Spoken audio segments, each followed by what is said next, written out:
Chapter 30-36. Wuxia walked into the waiting room and saw Xianxia lying on her side on the bed in a strange position.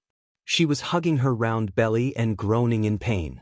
Her face was covered in cold sweat, as if she was trying her best to suppress the pain. Seeing her like this, he felt an indescribable pain in his heart. He had looked up a lot of information before, and it was said that it was especially painful for women to give birth. In a woman's life, the pain of giving birth was just like floating clouds. There was an employee in the company who suffered a massive hemorrhage during childbirth. It was so painful that she almost flew to the sky. He walked to the bed and sat down. Xianxia turned her head and realized that it was him. She immediately complained, "Wuxia, it's all your fault. If it weren't for you, I wouldn't have to suffer like this. It's all your fault." Wuxia gave an ungraceful smile, but it was an apologetic one. Xianxia felt even more unbalanced. Hearing him laugh, she said gloomily, "What are you laughing at? You still have the cheek to laugh. I'm going to die from the pain." Wuxia caressed her cheek, his gaze gentle. Now that she was about to give birth, as a man, he naturally couldn't argue with her at this time. Even if she pointed at him and scolded him, he would accept it. "If scolding me makes you feel better, then go ahead." Xianxia was stunned. Another wave of contractions came. It was so painful that the corners of her eyes twitched violently. She narrowed her eyes. When she thought of the grievances and suffering she had suffered for the past 9 months, her anger flared up. "I'm not giving birth anymore." Wuxia coaxed her, Okay, I'm not giving birth anymore. I'm serious. I want to go home. If you want to give birth, you give birth. I'm not giving birth." "Okay, I'll give birth. Xianxia was even angrier. He went along with her words, but she was even more unhappy. She said with tears streaming down her face, "I don't want to give birth anymore. It hurts." At this moment, she couldn't care less about being reserved. She wailed, "I really don't want to give birth anymore." At this point in time, how could she stop giving birth just because she didn't want to? Wuxia was both angry and amused. He coaxed her gently, "Bear with it. It'll be over soon." He could understand her anxiety and uneasiness, but although his heart ached for her, he really wanted to bear all her pain for himself, but he was helpless. After all, he was a man and did not have this ability. "Talking while standing is really easy. It's all your fault." Xianxia rubbed her belly, feeling wronged. "This girl is so troublesome. She's been in my belly for a few days. When she's about to come out, she's so disappointing. She refuses to come out." A nurse passing by said, "Your cervix has only opened by 2 fingers. Wait a little longer. When it opens by 5 fingers, the rest will be quick. It's painful now because you're having contractions. Bear with it." After saying that, he hurried away. Xianxia groaned inwardly. Yet another person who was talking while standing there. Wuxia chuckled softly. He lowered his head and kissed the corner of her lips. He said gently, "Be good, wifey. When our daughter comes out, I'll help you teach her a lesson and smack her butt." "When our daughter comes out, can you bear to do it?" As Xianxia spoke, she had another strong contraction and another spasm. It was so painful that she almost cried out for her mother. It was fine when it didn't hurt, but when the contraction started, it hurt so much that she wanted to scratch the wall. It was simply killing her. Xianxia was in so much pain that she smashed her head against the wall. Wuxia hurriedly protected her and said angrily, "What are you doing? Let me faint.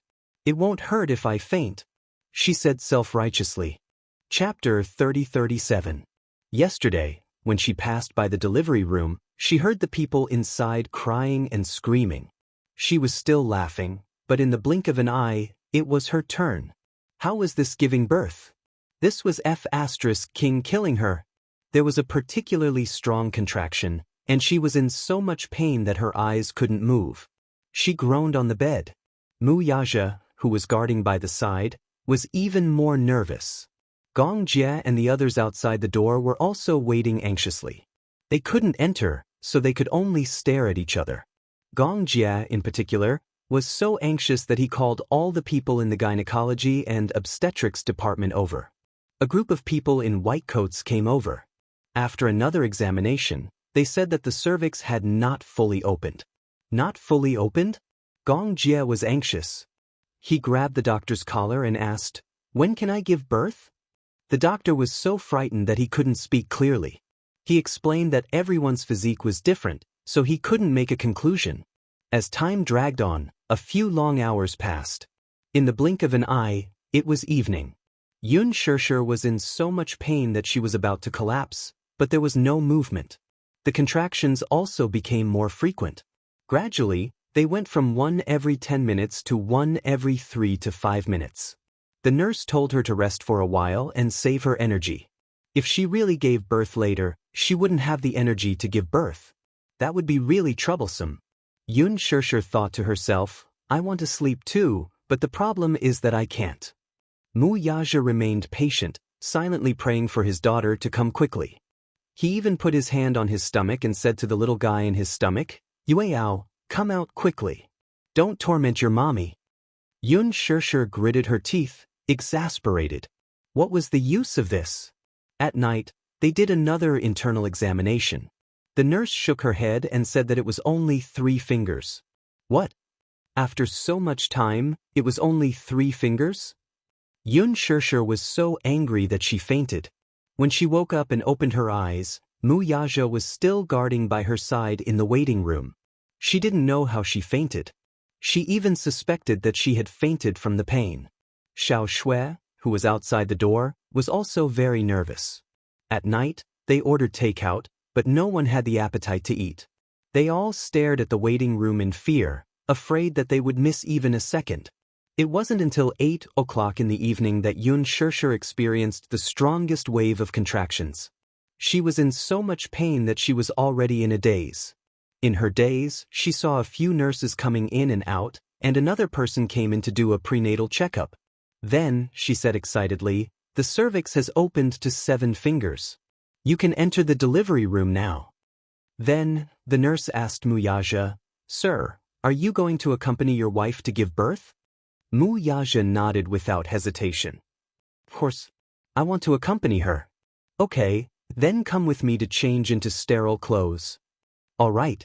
Wuxia turned around and held Xianxia's hand tightly. He smiled and said, "Madam, wait for me, okay? I'll be right there." "Okay." Xianxia nodded weakly. Wuxia turned around and left. A few minutes later, a few nurses walked in and pushed her into the delivery room. Only then did she regain consciousness. However, the cervix was still open. Every minute and every second was a living torture. Chapter 3038. When Wuxia walked in after changing his clothes, he saw her lying on the bed. Because she had struggled, her face was extremely haggard, her hair was disheveled, and her clothes were disheveled. He was stunned for a few seconds before he reacted. He walked to her side and held her hand tightly, his heart aching for her. Xianxia called out his name in pain. "Wuxia, I'm here." "Hubby, I'm here." "Hubby, I'm in so much pain that I can't take it anymore." Wuxia's heart ached terribly. "What do you mean you can't wake up? My wife can do it. I don't want to give birth anymore." Boo-hoo, Xianxia was utterly defeated. Wuxia's eyes were red with heartache. He turned around and grabbed the nurse. "My wife said she doesn't want to give birth anymore. She's in so much pain. Is there any way?" The nurse said, "Wait a moment." Then she turned around and left. After a while, the nurse came back with a delivery ball. It was about half the height of Yu's body. It was very elastic and looked like a bigger yoga ball. She said, "Help your wife sit on this ball and weigh it a few times. This will help open the cervix." Wuxia nodded and helped Xianxia sit on the delivery ball. He supported her body and supported her steadily. If it were in the past, this would be too childish and he would never do it. But now, he was willing to pay any price to help her get rid of her suffering. Xianxia was tormented by wave after wave of excruciating pain. This time, the pain wasn't like before. It was as if 2 of her bones were being separated bit by bit. She was in so much pain that she desperately grabbed Wuxia's arm. Her other hand was like a cat, desperately scratching whatever she could reach. Wuxia looked at her frantic expression and his heart ached so much that he almost suffocated. Especially when he saw that her nails were broken and embedded in her flesh because of her scratching, his heart ached even more. He suddenly stretched out his arm and said, "If it hurts, bite me. Don't torture yourself like this." Xianxia hugged his arm, feeling wronged. She opened her mouth and bit him, but she couldn't bear to use force. When the nurses saw this scene, especially when they saw the heartache in Wuxia's eyes, they felt warmth in their hearts. Many husbands had accompanied their wives to this delivery room before, but most of them stood there like a block of wood. Among them, there were even some men who were impatient and full of complaints. When dealing with their wives, they did not have anything good to say to comfort them. They only said, "Bear with it. Bear with it." During the delivery, many men were stunned by the scene. Some of them couldn't accept it and ran out.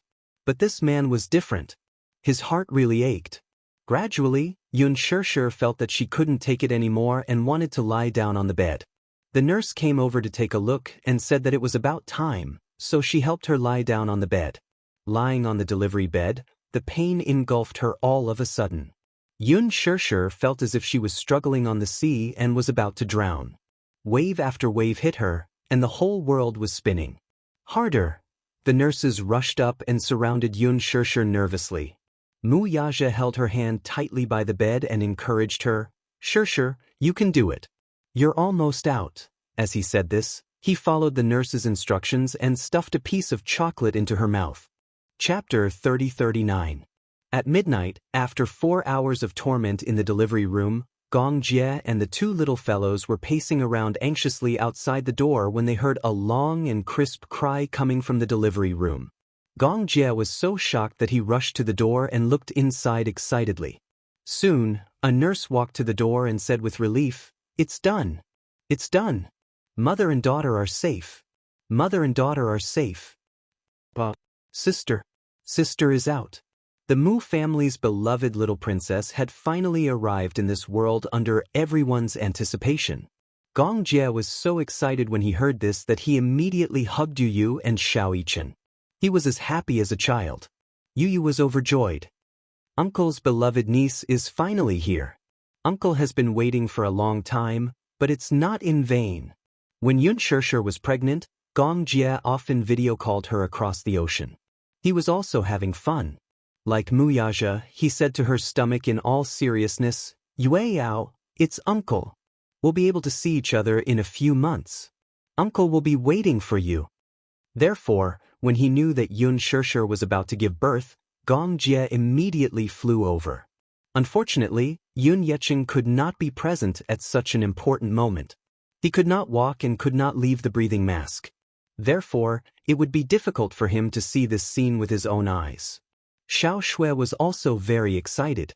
She hugged Huajin without reservation and laughed heartily. Huajin waited silently at the door for a long time. He finally heaved a sigh of relief when he learned that the mother and daughter were safe. "Oh my, it's a little princess.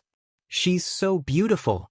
The nurse carried the baby, wiped his body clean, pressed his footprints, and weighed him. After a series of examinations, the baby was very healthy. He opened his two chubby little paws and cried loudly. His voice was clear and loud. She was placed in a swaddle and carried to the man who was waiting by the bed. After giving birth, Xianxia was exhausted. Her clothes were wet with sweat. Wuxia's heart ached for her. He kept kissing her and smiling, but his eyes couldn't help but become wet and red. "Xianxia, I love you." He kept kissing her, but he didn't get tired of it. Xianxia didn't have the strength to respond, but she heard his mellow voice choking with emotion. Her nose was also a little sore. "I love you too." Wuxia sighed in his heart. Gestation is such a miraculous thing. He had once again created a cute little life with her. Unlike her first pregnancy, this time, he had been by her side the entire time. And the most fortunate thing was that he had witnessed this moment with his own eyes. Thank God. Mother and daughter are safe. "Sir, look, your daughter is so beautiful." He was just born, but he has a head of shiny black hair. Mu Yaja immediately and carefully took the child from the nurse's arms. He finally saw the little guy who had been in her stomach for more than 9 months. His expression was a little sincere and solemn, and even a little nervous. Although he usually looked like he was strategizing and always had a calm and composed face, when he carried the child, he was a little flustered, afraid that he wouldn't hold it well. Until a magical scene happened.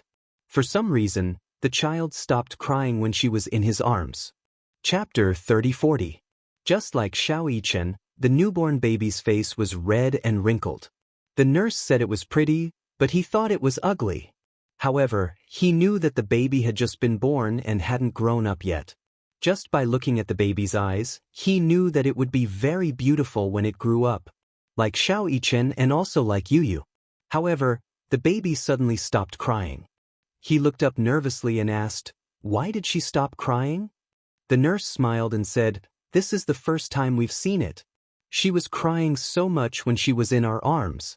Why did she stop crying when she was in your arms?" "Maybe the father and daughter have telepathy." "Don't worry, sir. We've done a checkup. The baby is very healthy."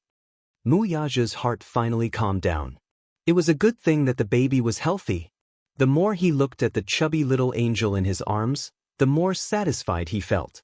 There was a doting smile in the corners of his eyes, and his expression relaxed a little. As he smiled, the baby's lips curled up slightly as if she was smiling. He was surprised, so he carried the baby to Xianxia and said gently, "Honey, look, Yueyao is smiling." Xianxia held onto the railing of the delivery bed weakly and sat up slightly. Suddenly, she smiled weakly and said, "I can't see." Mu Yaja felt a little upset when he heard that. "Can I touch her?" The nurse said, "Yes, you can." She reached out and touched the baby's lips. She was surprised when she touched the baby's lips. She's really smiling. Mu Yaja was worried that she wouldn't have the strength to sit up properly, so he carried the baby closer to her so that she could get closer to the baby. Xianxia's heart suddenly surged. When she first found out that she was pregnant, she was a little taken aback. She thought that having Yuyu and Xianxia around was enough to cause a ruckus. But when she saw this little guy with her own eyes, her heart was filled with endless emotions, and the corners of her eyes couldn't help but become moist. She suddenly felt that the pain she had suffered just now wasn't in vain. If her child could be born healthy, all the suffering she had suffered would be worth it. So cute. Her maternal instincts were stimulated to the extreme as she reached out to carry the child. Mu Yaja carefully watched over her and realized that, although she was exhausted, she was still able to hold the child steadily. This was probably the power of motherhood. "Yueyao, you're finally here. Daddy and Mommy have been waiting for you for a long time," Xianxia said and gently kissed the corner of her eyebrows. She touched the baby's eyes and found that she couldn't open them. Her eyes were closed, and her eyelashes were long, thick, and slightly curled. In this aspect, she resembled her father a lot. In her warm embrace, the baby suddenly opened her mouth and moaned. Her little mouth moved a little, as if she wanted to suck on something instinctively. The nurse was amused. "She's going to drink milk." Xianxia asked, "Can she eat now?" "There's no rush to feed her. The little guy is so obedient and doesn't make a fuss. There are so many babies who just came out and they're crying so hard. She must take after her father in this aspect, right?"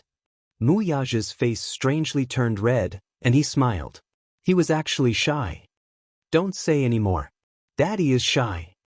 Chapter 30-41. "Hubby, you're going to be a father again." He smiled, raised his hand, and gently caressed her cheek.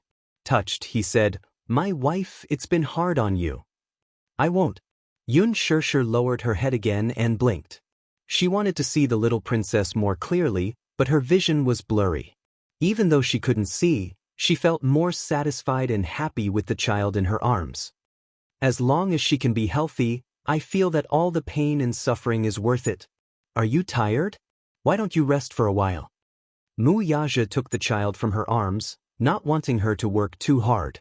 Xianxia nodded and didn't force herself. She was happy that the child was born and wanted to hold it for a while longer. However, she was really exhausted after such an experience. Hence, she closed her eyes and fell asleep very quickly. When she woke up again, she had already been sent back to the ward. When she was awake, she heard Gong Jie and Hua Jin arguing. Yueyao was smiling at me. This means that my niece and I have telepathy. Hua Jin emphasized, before you came over, when I held her little hand, she was already smiling. Shut up. It's true. You're being unreasonable. Do you believe that I'll beat you up? I do. Then tell me, who exactly was she smiling at? Gong Jie's domineering tone and Hua Jin's resentful tone formed a stark contrast.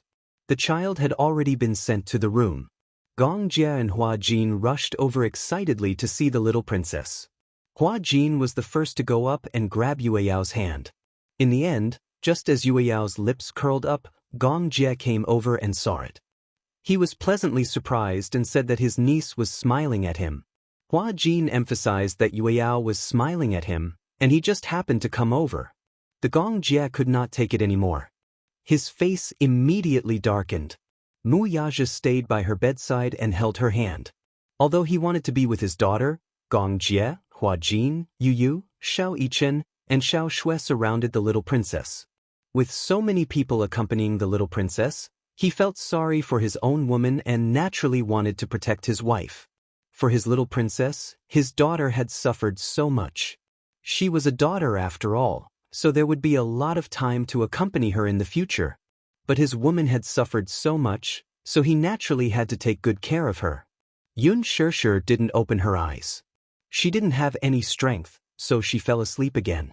Yu Yu looked at the little princess and felt a little curious. Little sister's face is so wrinkled. Xiao Yichen said, I was like this when I was born too. His face is so wrinkled and ugly. Yu Yu gave him a sidelong glance. You've seen it before? Of course. Xiao Yichen said, Daddy took a photo of me and even showed it to me.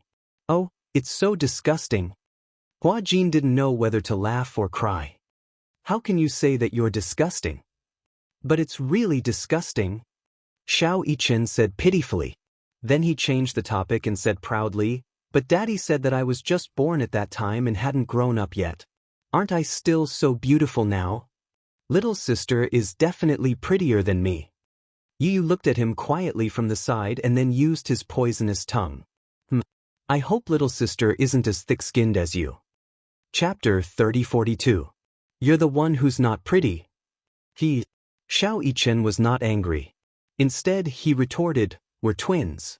If you say that I'm not pretty, aren't you just indirectly saying that you're ugly? I'm more classy than you. I'm a little gentleman. I'm a little gentleman too. Gong Jie and Hua Jin stopped their bickering, but the two lads continued their debate relentlessly. Gong Jie shushed them. Keep your voice down. That's right. If the little princess wakes up, are you going to be responsible for feeding her? Xiao Shui said. Yu Yu and Xiao Yichen then tacitly shut their little mouths. Gong Jie said, I want to hug her. Hua Jin said, you can't hug her. If she wakes up, she'll really cry. Shirshir is still sleeping and there's no one to feed her. Moreover, the nurse said that it's best to wait for the child to wake up naturally before feeding her. Xiao Yichen said, when little sister was in mommy's stomach, she didn't drink milk for more than 9 months. Wouldn't she be hungry? Everyone was silent. This question also stumped Yu Yu. Gong Jie couldn't answer it either. The group of people silently looked at Mu Yaja. Gong Jie said, brother-in-law, you're knowledgeable. Why don't you answer this question? Mu Yaja felt like an old bespectacled professor, and the group of people in front of him were all like giant babies. He ignored them. Everyone knew what was good for them. At this moment, Mu Yaja was guarding his wife. He couldn't be bothered with them. The group of people looked at the little princess fondly. In their eyes, the little Yueyao was like a little angel flapping her wings. Her entire body was glowing. Even though Mu Yaja sent people to guard the news of Yun Shirshir giving birth and surrounded the hospital tightly, there were still many media outlets that rushed over. Ever since she became pregnant, because Mu Yaja was very protective of his wife, Yun Shirshir disappeared from the public for a long time. Fans were curious and looked forward to hearing news about Yun Shirshir. However, when the reporters rushed over, they were stopped by the bodyguards at the entrance. They were chased away by the bodyguards. Some of them insisted on going to the hospital, so the bodyguards smashed their cameras and chased them away. Mu Yaja's attitude was so rude and unreasonable because he did not want the little princess to be exposed to the public. He naturally wanted to protect his daughter well. These paparazzi were angry, but they did not dare to say anything. After all, the Xianxia financial group was so big and they knew Mu Yaja's means. Naturally, they did not dare to say anything. Some good friends naturally came to the hospital to visit when they heard the news of such a joyous occasion. However, at this time, Yu Yu and Xiao Yichen were like door gods. No one could hug, kiss, or touch them. At most, they could only take a few glances and exchange a few pleasantries before leaving. When Qin Zhou rushed over, he was not even allowed to enter the door because the little princess was awake and Yun Shishir was breastfeeding her. He came in a hurry because he took time out of his schedule. He still had something to do and could not see Shishir, so he could only leave a few words with Hua Jin and give his blessings before leaving. As soon as Qin Zhou left, Jiang Shen and Lu Jinyu came with fruits and some tonics. Just as they reached the door, they were chased away by Mu Yaja. Chapter 3043. Jiang Shen felt that it was unfair and complained to his boss, "Can't we even visit the little princess?" "That's right. You're her uncle after all.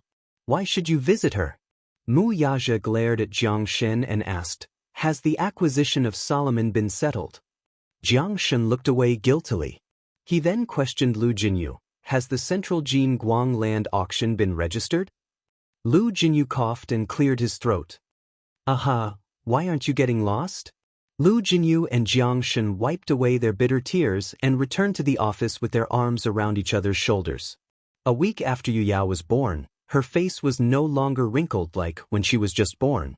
The little girl's face had already returned to its original color. It was white and tender, as if it could be broken by the slightest breeze. Sometimes, Yun Shishir would sigh with emotion as she hugged Yu Yao. This was probably bliss. However, there were also times when she felt blissful. For example, when she was breastfeeding, the little Yu Yao would snuggle in her arms and enjoy the milk. Perhaps because the little Yu Yao was extremely hungry, she would use a lot of force when she was suckling, as if she wanted to suck her entire soul away. Mu Yaja said that this girl was like a greedy little cat when she was suckling. Yun Shishir felt that it was especially so, but she was so happy and fierce when she was suckling. It was quite painful. Why was she so greedy? When Yu Yu was suckling, she wasn't like her. She was very reserved and quiet. She wasn't so fierce. But then again, why else would there be a saying about using all the strength of suckling milk? This frankincense was quite magical for a baby in swaddling clothes. Every time she was breastfeeding, she would carry the crying baby into Yun Shishir's arms. The little guy would almost instinctively burrow into her arms, accurately suckle his target, and then suckle hard. Yu Yu said that she had seen a piglet sucking milk under an old sow's stomach on television. It was just like this, although they did look alike.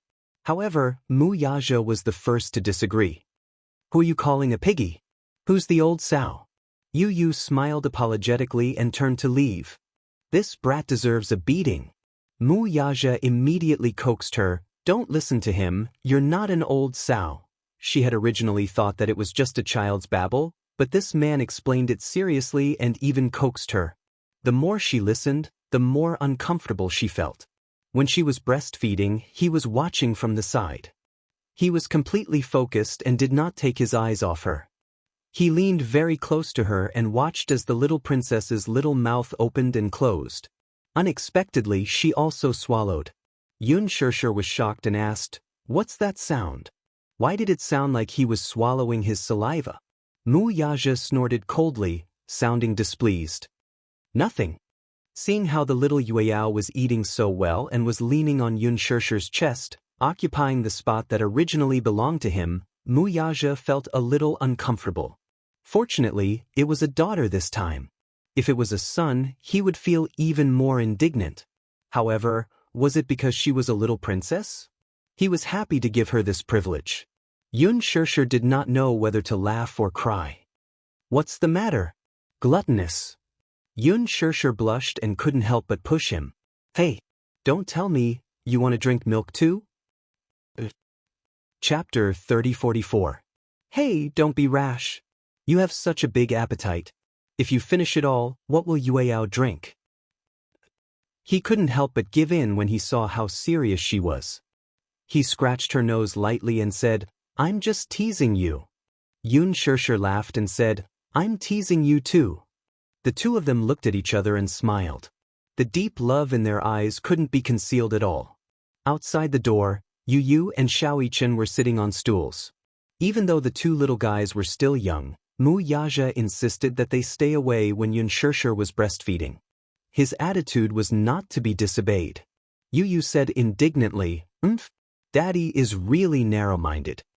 Xiao Yichen said enviously, looking at little sister drinking milk, I actually feel that she's enjoying it. Poor me, I grew up drinking milk powder. Yu Yu asked curiously, what milk powder did you drink? Xiao Yichen shook his head. Oh no. I didn't know anything back then. I stopped drinking milk when I was 3. Oh, I'll ask Daddy later. Seeing that Yu Yu was so insistent on knowing the brand of milk powder, Xiao Yichen couldn't help but feel puzzled. You want to drink it too? No.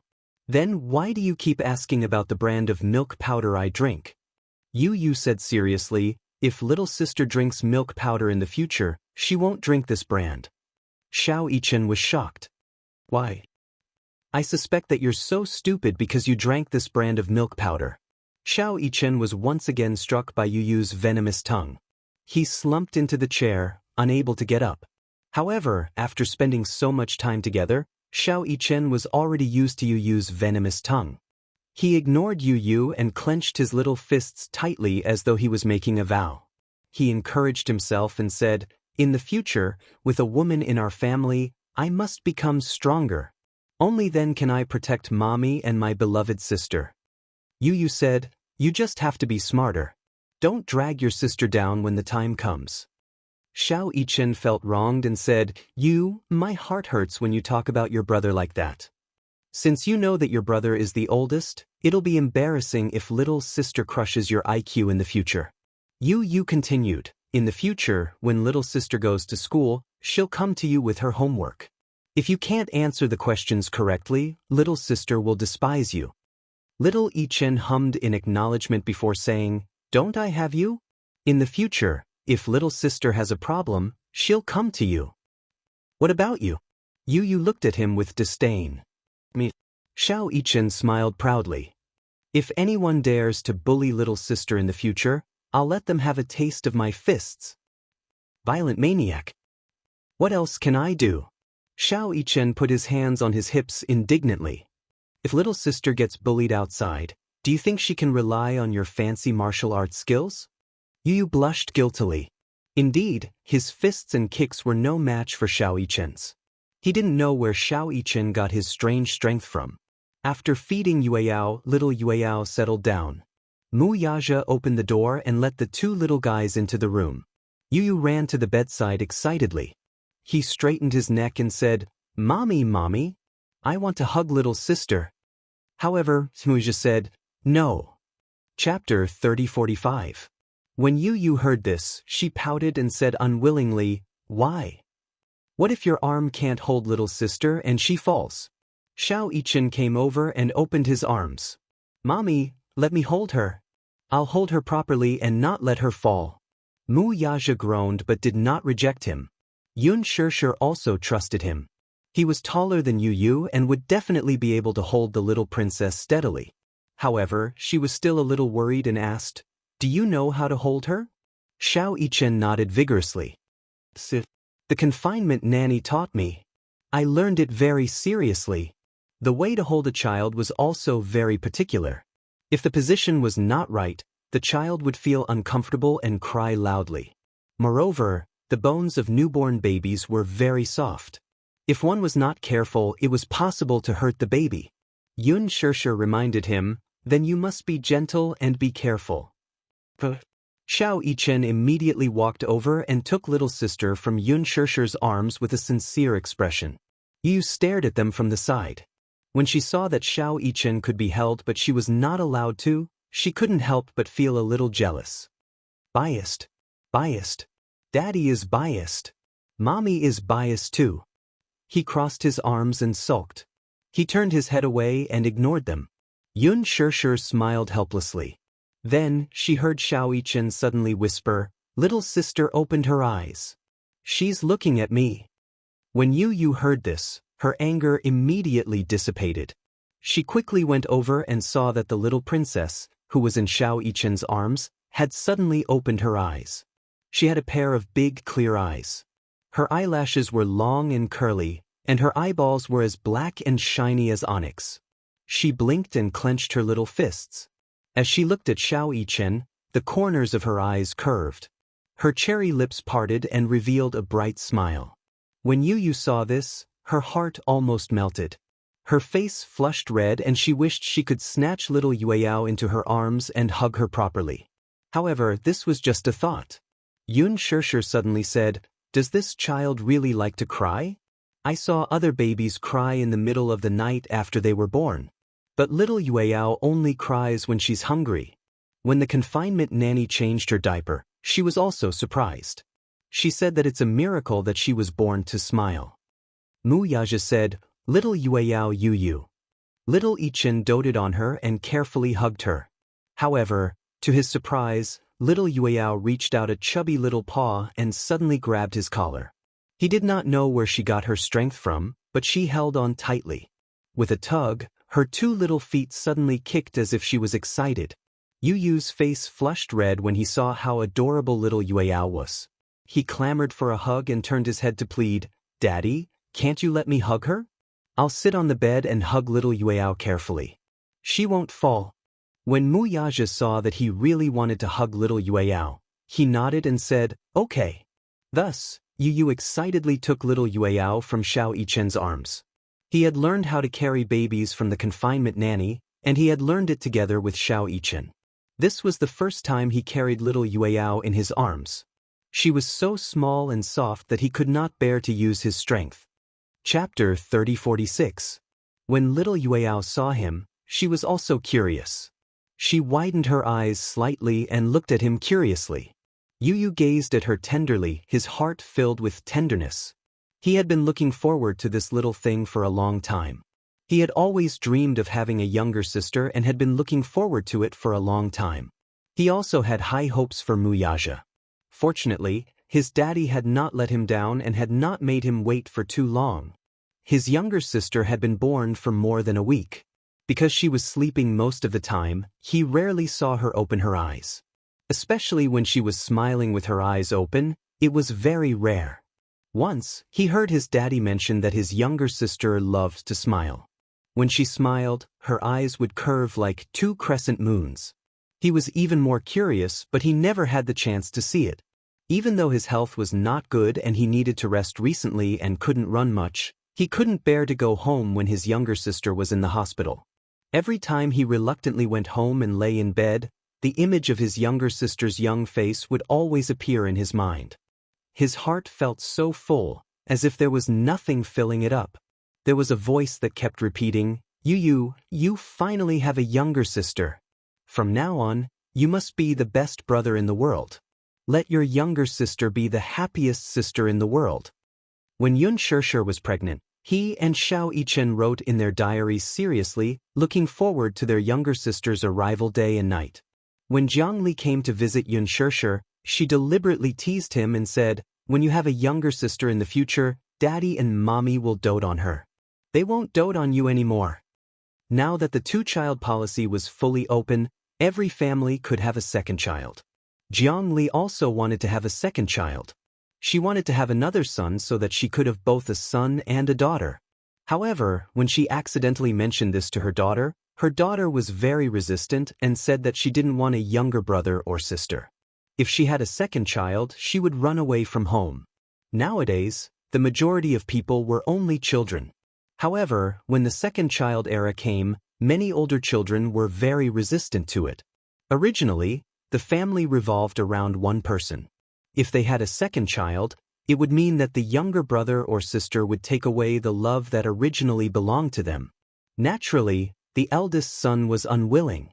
However, Yu said, even if my younger sister is born, mommy will still dote on me. Says who? Look, your younger sister is so cute. Your mommy loves her so much. From now on, her love will not only belong to you and Xianxia. When Yu heard this, he smiled and said, if it's a younger sister, it's okay. He lowered his head and looked at the crib. His heart seemed to be filled with tenderness as he looked at the little life dotingly. He said softly, if it's a little sister, it's okay to share all the love that mommy has for me with her. I will also pamper her and grow up with her. Jiangli looked at him in surprise, only to see the gentleness in his eyes. He was so touched by this child. She said to Xianxia, Xianxia, you're so lucky to have these two considerate kids. And I'm so jealous of you. Xianxia was also very touched. She had asked Yu in private if he would be jealous if they revolved around their younger sister in the future. Chapter 3047. Xianxia's heart was filled with warmth when she heard these words. At that moment, Yu hugged his little sister. His heart was filled with emotions. Ever since his little sister was born, there had been constant changes. Even though these changes were minimal, in Yu's eyes, they were huge changes. Now, she was gradually growing up. He lowered his head and sniffed gently. The little one had a milky fragrance that was unique to babies. How fragrant! Could it be that he was like this when he was young? Yu was thinking about it. However, the moment he lowered his head, little Yueyao's nose suddenly wrinkled. Her beautiful eyebrows were tightly knitted together. A storm was brewing. Xianxia noticed that something was wrong with her expression and exclaimed. In the next second, little Yueyao suddenly opened her mouth, straightened her throat, and started crying. Wah, wah, wah. Yu was startled by her crying. He looked at her, not knowing what to do. He didn't know why this little one was crying all of a sudden. Daddy, why is little sister crying? Wuxia walked over nervously. When he saw little Yueyao crying at the top of her lungs and her little face flushed red, he thought that she was feeling unwell. He was also puzzled. He asked, could she be hungry? Xianxia said strangely, she just breastfed. Why would she be hungry again? Xianxia said, could it be that it's time to change the diaper? The confinement nanny said that if little sister pees, she will feel uncomfortable and cry. Wuxia placed little Yueyao on the bed. He took off the diaper and took a look. Her tender little butt was clean. Xianxia took a look and smiled. Has Daddy been changing little sister's diaper all this time? I see that Daddy's movements are very practiced. Xianxia said, your daddy only changes little sister's diaper occasionally. The confinement nanny is usually in charge. I think he's very skilled. Little Yueyao was still crying nonstop. Wuxia held him in his arms and tried all sorts of ways to coax him. He gently patted him, but the little guy didn't seem to give him any face. His little face was still wrinkled, as if he had been greatly wronged, and he cried even harder. Xianxia walked over and said obediently, let me sing for little sister. If my sister hears me sing, she definitely won't cry anymore. Don't. Wuxia said nervously, you're tone deaf. Don't scare your sister. Xianxia suffered another blow and found it hard to defend himself. Why was Daddy the same as Yu? They always liked to attack him. He was so sad. Just as Xianxia and Yu were feeling dejected, they heard Xianxia say, it's probably because little sister recognized him. After all, this is your first time hugging her. Xianxia immediately said, little sister won't cry when she's in my arms. Could it be that Yu didn't hug her properly? How is that possible? Yu was a little uneasy. He didn't know what was going on. Little sister was originally fine in his arms, but she suddenly started crying. He was a little worried. Could it be that little sister isn't feeling well? No way. It's probably because she recognized him. She'll be fine after some coaxing. Wuxia hugged Yueyao and coaxed him. However, the strange thing was that after a few coaxes, the little guy's crying gradually weakened. Everyone was amazed. Wuxia patiently coaxed him for a long time. The little guy lay in his arms, staring at him with tears in his eyes. However, he stopped crying. Even Yu was amazed. Don't cry. Chapter 3048. Daddy, let me hug her again. I haven't seen enough yet. Mu Yaja nodded. However, when Yu walked over and reached out his little hand, Yuyao's nose wrinkled again and she burst into tears again. Yu instinctively retracted his hand and hid to the side. He stared at her innocently as if he had done something wrong. He pinched the corner of his shirt uneasily and looked a little lost. Mu Yaja looked at Yu's expression. For some reason, his heart ached. He immediately coaxed him and said, "Little sister wants to sleep." Is that so? However, Yu still felt sad. Little sister didn't seem to like him that much. It was fine when Xianxia hugged her or when Daddy hugged her, but why did little sister cry so badly when it was his turn? He felt sad and a little disappointed. He sat by the window and watched helplessly. His heart ached so much that his eyes almost turned red. Mu Yaja finally coaxed little sister to sleep and placed her in the crib. Xianxia lay by the bed and watched. However, Yu didn't dare to go closer. He watched from afar, afraid that little sister would cry again if he went closer. Gongjie and Huajin knocked on the door and walked in. Huajin held a box of food in his hand and said, "It's time to eat." While Xianxia was hospitalized, Huajin and Gongjie stayed at the hospital every day. Xianxia's meals were all taken care of by the confinement nanny. Tonight, they specially made white crucian carp soup. It was said that drinking this soup would nourish qi, strengthen the spleen, clear the channels, and lower the breast. She drank it for 2 consecutive days and didn't feel anything special. However, there was indeed such a saying. As for Mu Yaja, Gongjie, and the others, they naturally settled their own meals. If there were no special circumstances, Mu Yaja basically stayed close to her. When Gongjie and Huajin went out to eat, they would bring back fast food for him. Sometimes it was a box lunch, and sometimes it was cooked by Huajin himself. Huajin's culinary skills were not bad, and Mu Yaja recognized it. Sometimes, he would take the initiative to ask to eat Huajin's cooking. Yu sat at the table unhappily. She held her chopsticks and looked at the sumptuous dishes, but she had no appetite. Gongjie saw this and couldn't help but scratch his nose. "What's wrong? Why do you look so glum?" "Uncle, will little sister cry when you hug her?" Gongjie was a little confused. He raised his eyebrows and said, "No, Yueyao doesn't like to cry. She especially likes to laugh. Why are you asking this?" Yu then asked Huajin, "What about Uncle Huajin?" Huajin covered his face and said, "I haven't hugged her yet." He wanted to hug her too, but Mu Yaja and Gongjie both disagreed. Yu was even more disappointed. "Little sister cries a lot when I hug her." Huajin remarked, "Isn't it normal for such a small child to cry and throw a tantrum?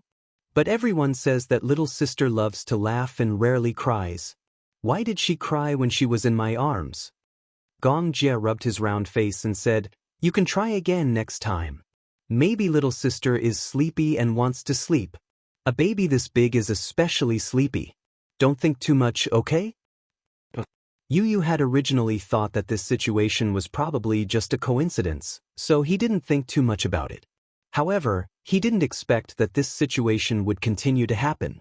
The next day, Yu went to the hospital. The confinement nanny had just changed the baby's diaper. He walked over and asked to hug little sister again. Chapter 3049. After receiving his permission, Yu was elated and carried Yueyao in his arms. However, the little thing was originally grinning from ear to ear. When she was carried in his arms, she did not react at first, but after a while, just like last night, a storm was brewing. She whimpered for a while, blinked her eyes, and 2 drops of tears fell. Her tears fell rapidly and slid down her cheeks. Her cries were earth-shattering as they escaped her little mouth from her throat. Yu was caught off guard. He watched as her little mouth opened wide. He could even see the quivering little tongue in the depths of her throat.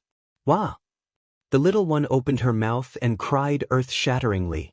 She even lifted her little leg and kicked his arm, as though she despised him. She used a lot of strength. Yu was in pain from the kick, but he didn't dare to let go, for fear that he would hurt his little sister in his arms. The confinement nanny hurriedly took the child from him and coaxed her for a long time. In the end, she still ended up in Xianxia's arms. Only then did she stop crying. When Yu saw that this situation had repeated itself, he was extremely upset. He sat in a corner with his handsome brows slightly furrowed. Disappointment was written all over his face.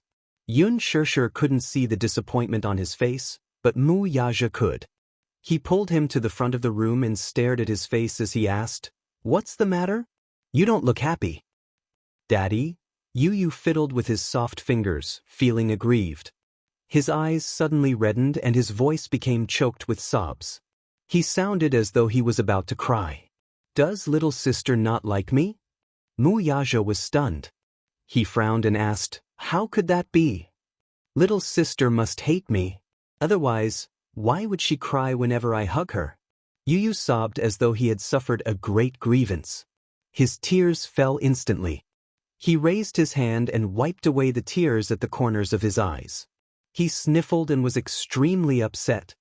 He rarely cried, and even more rarely showed such a helpless and flustered expression.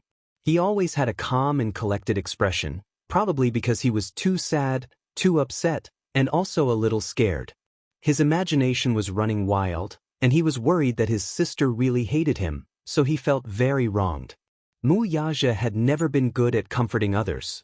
Seeing that little munchkin was so upset, he only patted him on the shoulder lightly, but it was difficult to console him. When Xianxia heard this, she felt a sharp pain in her heart.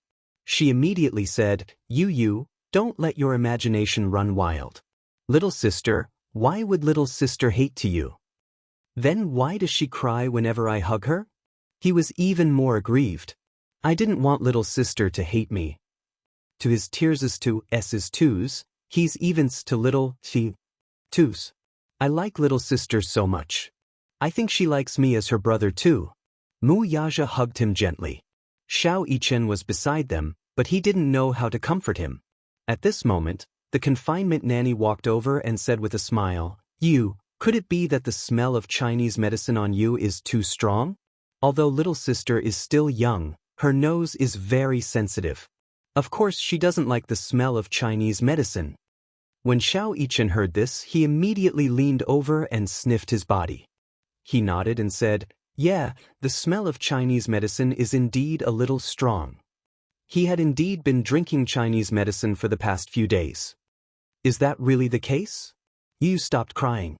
He raised both his arms and sniffed himself, but he couldn't smell anything. This was because he had been drinking Chinese medicine and his nose was already used to the smell.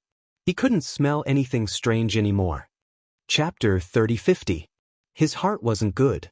Every time the season changed, his heart would palpitate if he didn't take care of it.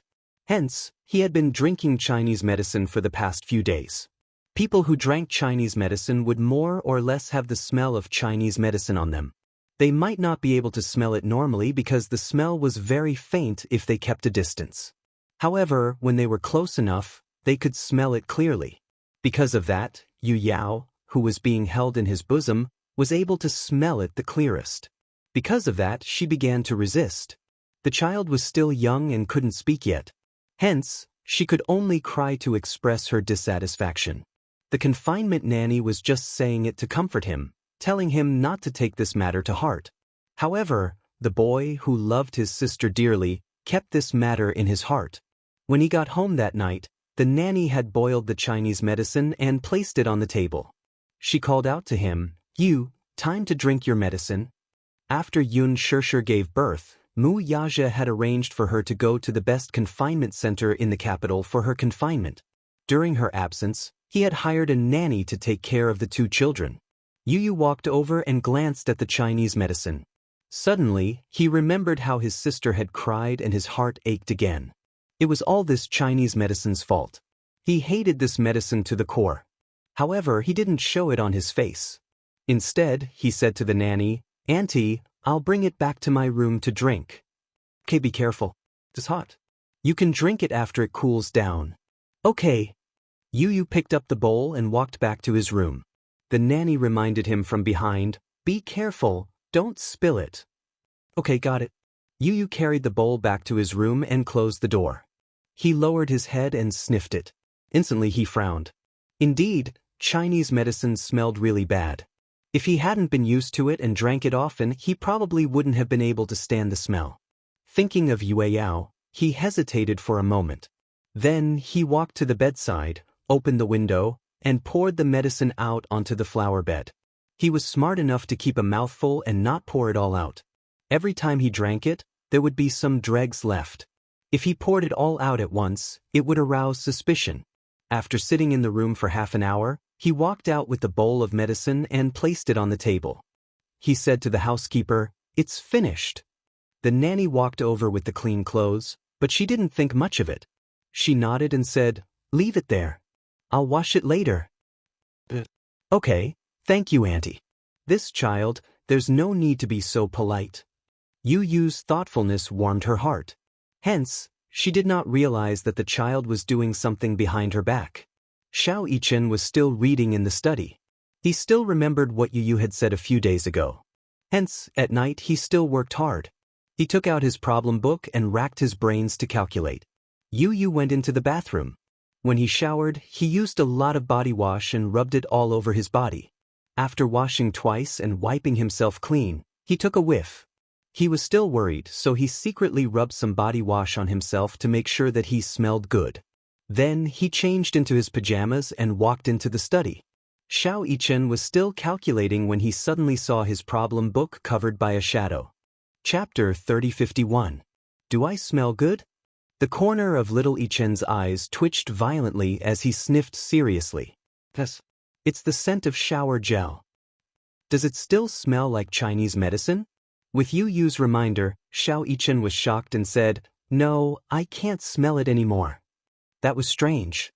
Every time he drank the medicine, the smell of Chinese medicine would be very strong. He asked nervously, "What's wrong? Did you forget to drink the medicine?" "I drank it." "Really?" Every time he drank it, he would smell like Chinese medicine. "Don't lie to me. If you stop taking the medicine, I already said that I drank it." Yu Yu continued, "But I used a lot of shower gel and some perfume. My little sister won't despise me if I smell good like this." Xiao Yichen smiled and nodded. However, Yu wasn't in a hurry to carry Yue Yao. Instead, he secretly stopped taking medicine for 2 days. He was only relieved when he didn't smell like Chinese medicine after 2 days. However, when he stood in front of the crib and looked down at the little thing lying in the crib with her eyes wide open and her little feet kicking around, he felt a little scared. He raised his arm solemnly and sniffed his sleeve. When he couldn't smell any Chinese medicine, he took a deep breath and smiled. This was because he was afraid that he wouldn't smell like Chinese medicine this time. At this time, the reason why he resisted the smell of Chinese medicine would no longer be valid. What if his little sister cried again? Then she would really hate him. He was afraid that his little sister wouldn't like him. Xiao Yichen encouraged him, "Yu Yu, what are you waiting for? Didn't you say that you wanted to carry your little sister?" Yu Yu felt uneasy and hesitated for a long time. Then, he carefully carried Yue Yao in his arms. Yu Yu looked at the little girl in his arms. She was sucking on her thumb and looking at him with a pair of curious eyes. Yu Yu's heartbeat suddenly quickened. He was worried that she would cry in the next second. Mu Yaja looked at him from the side. He saw Yu Yu hugging Yue Yao with a solemn and sincere expression. It was as if the person in his arms was a holy little angel that no one could blaspheme. She stared at him and he stared back at her. Yu Yu held his breath as she stared at him curiously. The little thing's eyebrows had yet to fully develop, and its face was still chubby. This was the real baby fat. Its eyelids were slightly swollen, but its eyeballs were as black as agate. Yet, they exuded a lively aura, as if they were the purest spring water in the world. Just as he was feeling extremely nervous, he saw the little thing in his arms smiling at him. Its round eyes curved into 2 small crescent moons. Its childish smile was soundless, but it could melt one's heart.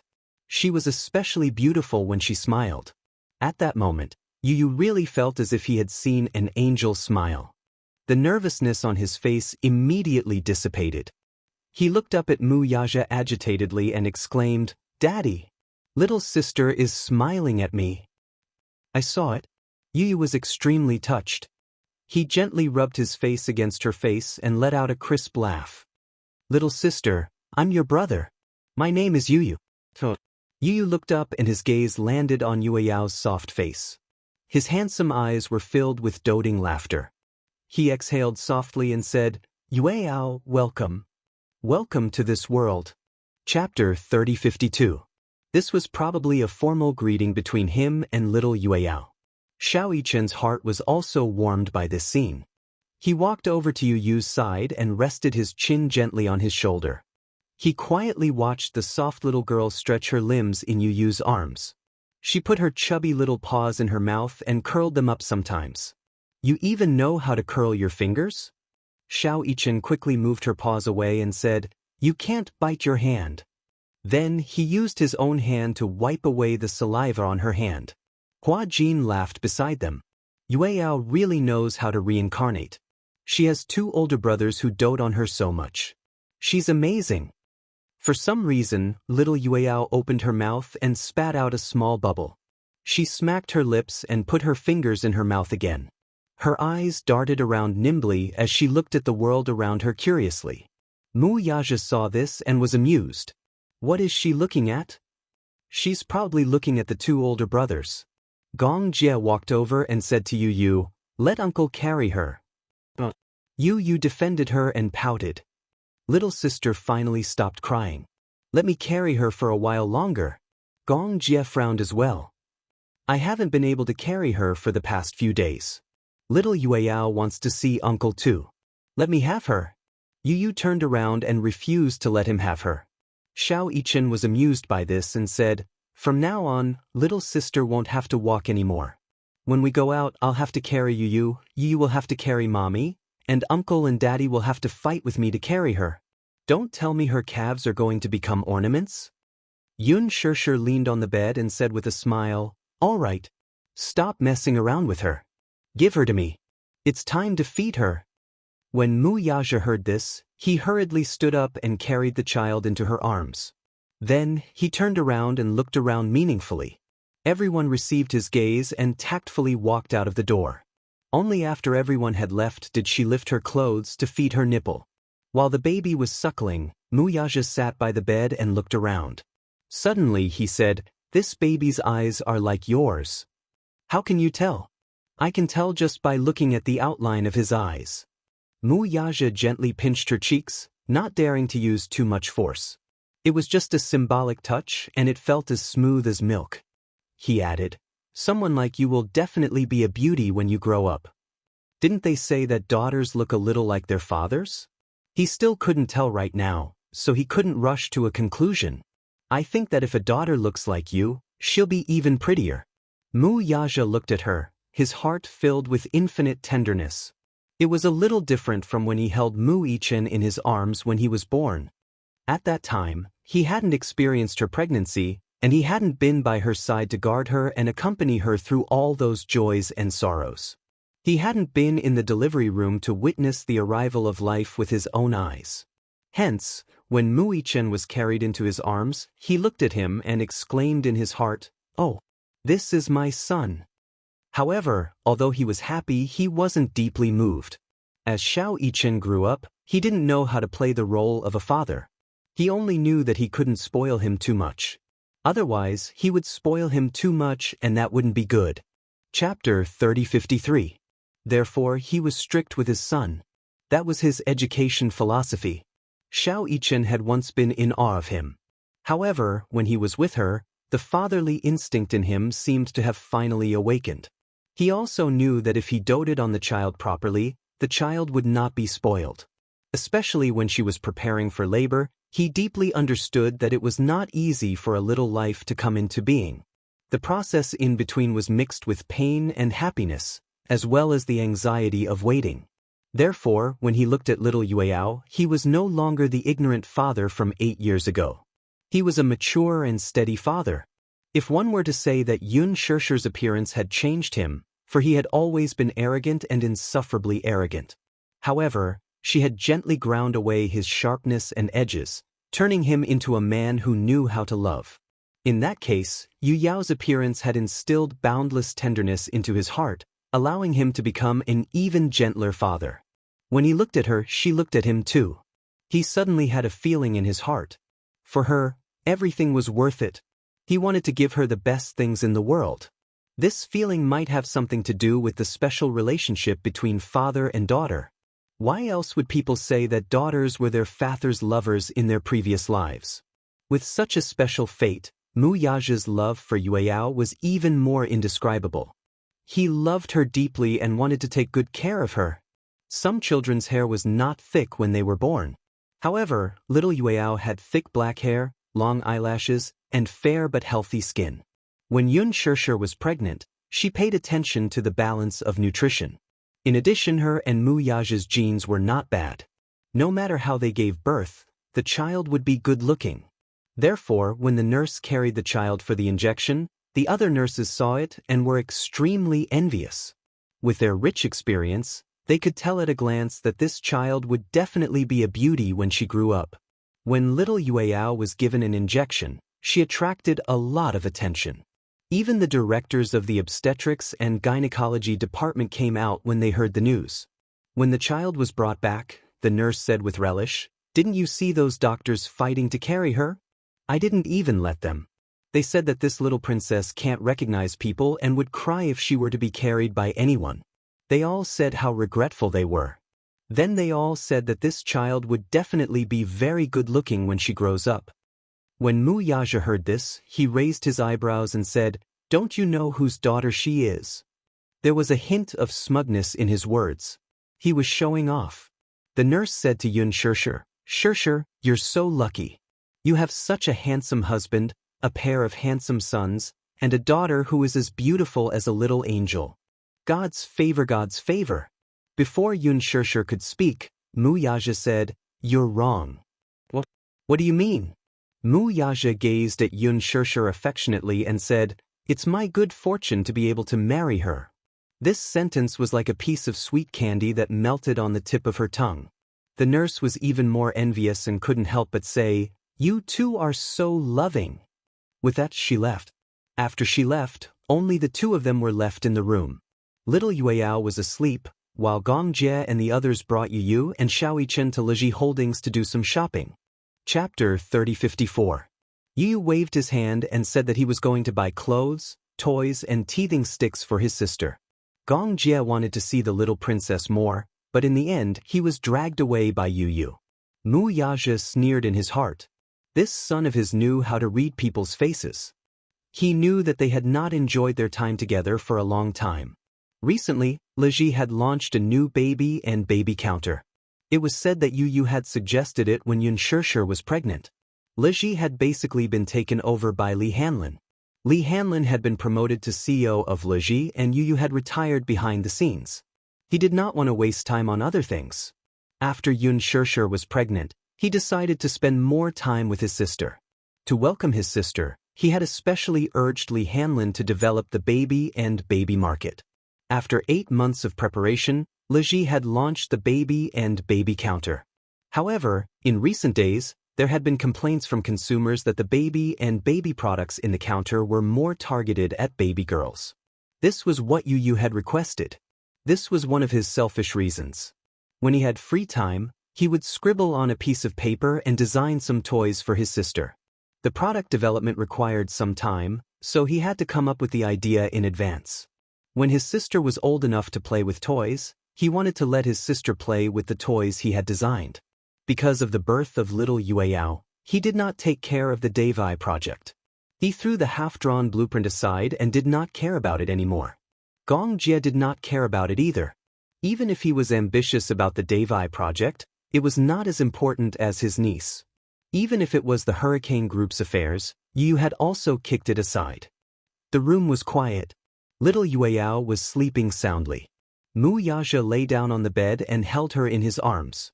She had been sleeping quietly, but was disturbed by his actions. She frowned and felt his hot breath on her cheeks. The next moment, the man lowered his head and kissed her lips. It felt like he hadn't kissed her for a long time. He kissed her, but he didn't dare to take her any deeper. However, when their lips parted, Wuxia lowered his gaze and stared into her eyes. Her beautiful cheeks, which seemed to have been dyed with rouge, and her eyes seemed to be able to hook his soul. He actually could not bear to part with her just like that. Therefore, when she saw him coming up to her again, his large palm forcefully clasping the back of her neck, he almost didn't allow her to retreat even half an inch.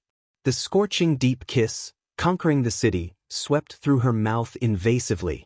She softly snorted, her voice soft and delicate, and her body actually started to heat up slightly. His body also tensed up, and a familiar reaction occurred in a certain part of his body. He instinctively did not want to be restricted to just one kiss. He wanted to have more of her, to a greater extent. Their lips tangled together and their breathing gradually quickened. He stared at her, she closed her eyes, but even if she couldn't see, the burning in the man's eyes was self-evident. But when he kissed her collarbone, he forced himself to leave her lips. He wanted her and had endured for almost 10 months, but he deeply understood that now that she had given birth, she could not bear him at all. Chapter 3055. Hubby, it's been hard on you. She was pregnant and it had been hard on her, but it wasn't easy for him either. She had clearly seen how much he had sacrificed for the past 10 months. His forbearance, his tolerance, his care, and his companionship. She could see from every detail that he had sacrificed no less than she had. If their identities could really be swapped, this proud man would also be willing to bear the pain of childbirth for her. Especially during that period when she was extremely depressed, it was also him who had taken her step by step away from that swamp. She suddenly said, "Actually, there's something that I'm really troubled about." Wuxia stroked her silky hair and raised his eyebrows. What is it?" She pondered for a moment and hesitated for a long time before deciding to tell him about it. "Don't you think that we've always done a good job with pregnancy prevention?" Wuxia's eyelids twitched fiercely. Very quickly, he knew what she was puzzled about. "But how did you get pregnant?" Xianxia was still puzzled. "I remember that I've always been taking long-acting contraceptives. Could it be that the contraceptives are useless?" "Contraceptives aren't anything good. Taking too many of them is bad for your health. Don't take them again in the future." He didn't answer her question but deliberately changed the topic. Xianxia's thoughts weren't led away by him. She was still troubled by this topic. "We've done a good job with contraceptives. Not only do I take pills, but you also wear condoms sometimes. Logically speaking, it's impossible to get pregnant." Wuxia was a little hesitant to tell her the truth. The reason why the contraceptives had failed was because he had unscrupulously replaced her contraceptives with folic acid. There wasn't much difference between the two types of pills after removing the packaging. She wouldn't necessarily study such small pills in detail. However, he was worried that if she found out that it was his private actions that had caused her to get pregnant, she would be unhappy. After all, this was considered going against her wishes. His sneaky actions didn't seem very honorable. Thus he probed her. "Don't you like your daughter?" "I like her. Of course I like her. I like her a lot." Xianxia was annoyed by him. "What are you talking about? How could I not love my own daughter? After all, it was my own flesh and blood. It was just that I hadn't planned to get pregnant back then, so this child came unexpectedly. However, Yueyao was born, so I felt that I was lucky. It was a blessing to have both a son and a daughter." "You've hit the nail on the head. If you say it's a daughter, then you're really pregnant with a daughter." Wuxia suddenly fell silent. Xianxia added, "This can be considered a beautiful accident." "Actually," Wuxia said, "I've always wanted a daughter. But this time, even if you are pregnant with a son, I will still love him very much." So, after some deliberation, he said, "I had previously replaced your birth control pills with folic acid, so Yueyao's arrival was both within my expectations and beyond my expectations. Because I never thought that my wish would be fulfilled. The heavens have blessed me and fulfilled my wish." Xianxia was stunned for half a second, but there wasn't much change in her expression. She only curved her lips. He thought that she was going to sulk, so he asked a little strangely, "Aren't you angry?" Chapter 3056. About the replacement of the birth control pills. Xianxia shook her head. At first, I thought that the birth control pills had failed.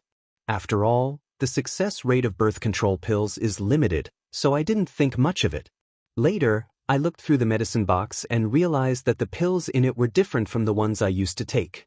I only suspected it, but I didn't expect that you were the one who secretly switched the folic acid pills. Wuxia smiled. It's good that you're not angry. Why should I be angry? Only my man can think of such a wise decision.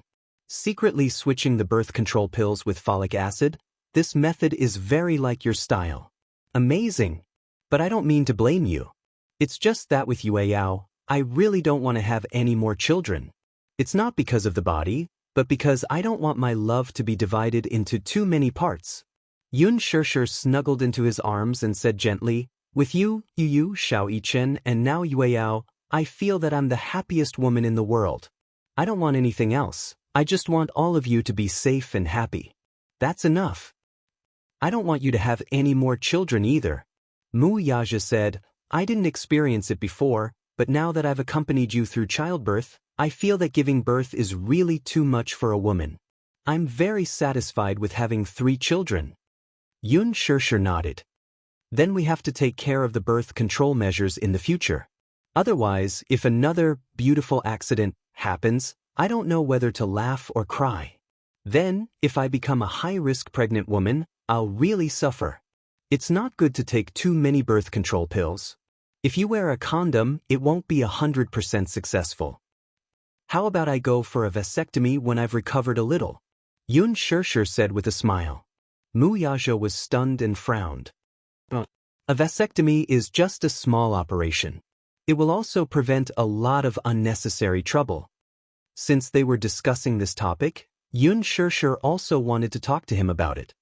Hubby, you know me. In this life, I've decided on you. I don't want anyone else but you. Therefore, this reproductive function can be removed from my life. In my life, I will only have these 3 children. There will be no other children. Since there's a chance that something might go wrong with contraception, why don't we avoid it completely? I heard that ligation is not good for women's health. Since we're talking about this topic, I might as well tell you my decision. What decision? Wuxia said solemnly, I plan to have a sterilization operation. Well, what? Xianxia was a little surprised. This man actually told her personally that he was going to undergo sterilization surgery. What did this mean? This meant that he would be permanently infertile. In fact, sterilization surgeries were mostly performed by men in Europe and America. This was because sterilization surgeries for men were relatively less risky. They could recover in a very short period of time. Basically, they could return to work right after the surgery without any side effects. A few days after Wuxia gave birth, the doctor asked him if he would consider having Xianxia undergo a vasectomy operation since they already had 3 children. It was the first time he had heard of this term and he was a little puzzled. Hence, he asked around to find out what a vasectomy operation was. Chapter 3057. The doctor explained that both men and women could undergo ligation surgery. However, male sterilization was less risky and the chances of complications would be greatly reduced.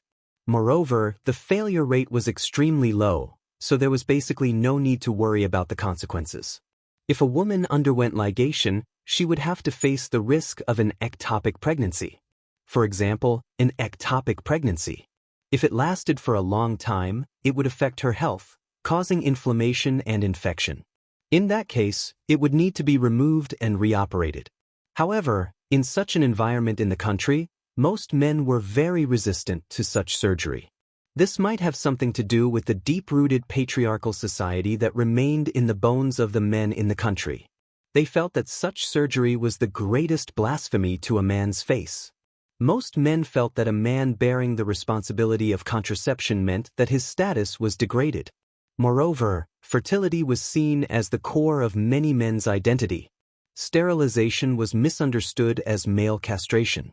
Many men even thought that if they were to one day achieve meteoric success and divorce their wives, then they would no longer be able to have children of their own. Many people did not want to give up this path of retreat. In addition, many men treated women as their personal belongings. This was because this kind of respect was hard to show. After all, carrying on the family line was the most important task of men in society. However, Wuxia felt that if the slightest risk appeared on her, then he had to put an end to it. He was determined to put an end to it. How could he let his woman take such a risk? Even if it was only 0.1%, he was determined not to do it. Moreover, he had no worries at all because this woman, this great woman, had already fulfilled his greatest wish by giving him a daughter. Thus, there was no need for him to keep his fertility. He had decided that this woman, would be the only woman in his life who could accompany him to the end of his life. He only had one wife, and his child could only be born of him and her. After the sterilization, he would not have to worry about those messy women coming to sow discord in the future. He had such concerns too. After all, regardless of whether he was married or not, there were still many women who coveted his life. There was no guarantee that another woman like Xianxia would appear and use despicable means. However, after he was sterilized, he would no longer have such concerns. When that time came, if another woman came to him and said that she was pregnant with his child, then this stupid wife of his would have the confidence to give her a tight slap. The doctor had also explained to him that if a man underwent sterilization, a very small incision would be made to remove the vas deferens and cut it into segments. This surgery might sound scary. However, in his opinion, a woman's sterilization surgery was even more inhumane. For a woman to undergo sterilization, she had to cut her abdomen open and the fallopian tubes on both sides were more than 10 centimeters apart. He rejected it right away. However, in bed, he did not like to wear condoms. He always felt that it was not very comfortable. Moreover, in a certain aspect, he was very sensitive. Therefore, this feeling of discomfort was infinitely magnified. In the past, he did not wear condoms because he hoped to have another daughter. Now that he had a son and a daughter, he could not bear to see her go through childbirth again. He thought that since he did not like to wear condoms, then he would sterilize her. Chapter 3058. However, Xianxia couldn't bear it. She felt that his sacrifice was too heavy. However, her worries were nothing in Wuxia's eyes. After all, women were the carriers of new life. They had to menstruate every month, and this was already a huge burden. Pregnancy took 10 months. After giving birth, their figures would be out of shape and would take a long time to recover. They also had to consider confinement and breastfeeding. What about men? If they wanted children, they just had to be responsible for sowing the seeds. If they accidentally got pregnant, they just had to fork out the money. The woman would still be the one suffering. In this aspect, women were at too much of a disadvantage. Hence, he made this decision. He hugged her tightly and said, "I don't have to consider that our marriage won't last long, and I don't have to consider having children in the future. The risk of sterilization is small. This is my decision. I'm just informing you. It's not a discussion. As long as you know it, you don't have to say anything." His attitude was very firm. This was just a notification, not a discussion, and he didn't intend to ask for her opinion. When Xianxia heard this, she was extremely touched. This man was worried about her having to undergo a vasectomy. What was even more unexpected was that he had already made his decision long ago. However, such words were very much like his style. Perhaps, if she hadn't mentioned this, he would have hidden it from her and secretly done the surgery before mentioning it to her. He wasn't good with words and always gave silently. In his mind, he would give for someone willingly as long as it was worth it.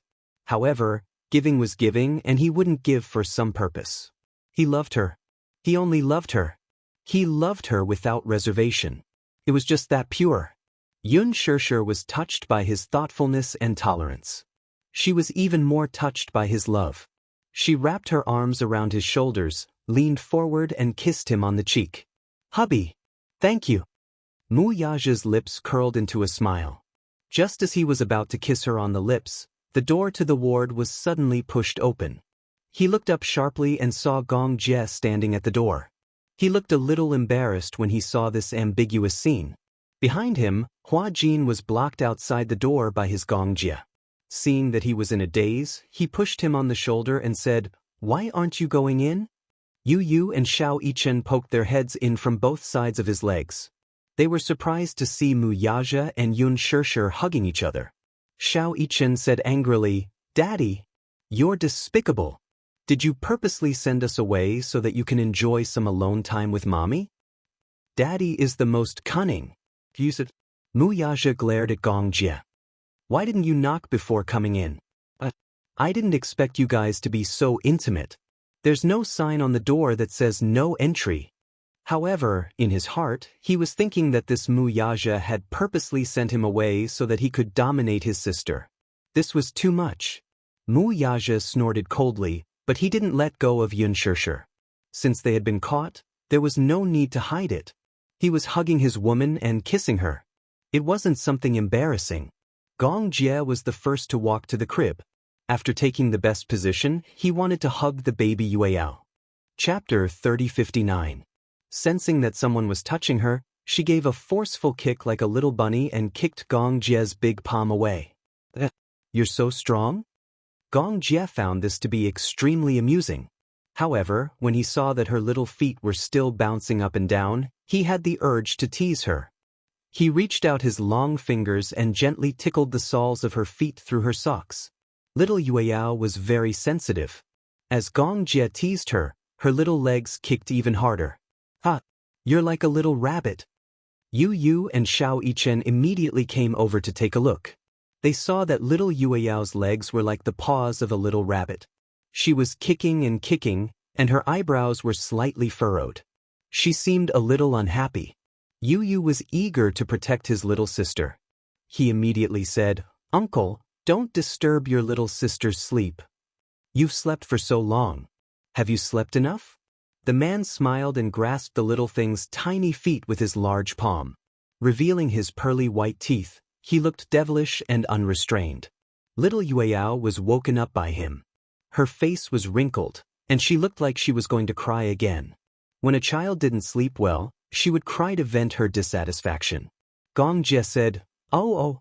He calmly coaxed, "Don't make a fuss, don't make a fuss. Uncle will carry you. Uncle will dote on you." Yu Yu, who was standing at the side, could not help but burst into laughter. He felt that such an arrogant man like his uncle was carrying such a cute little thing in his arms. He was like an ordinary stay-at-home dad, coaxing his daughter with infinite tenderness. It was hard to imagine that this man was the most terrifying chief commander of Hurricane Group, Gong Jie.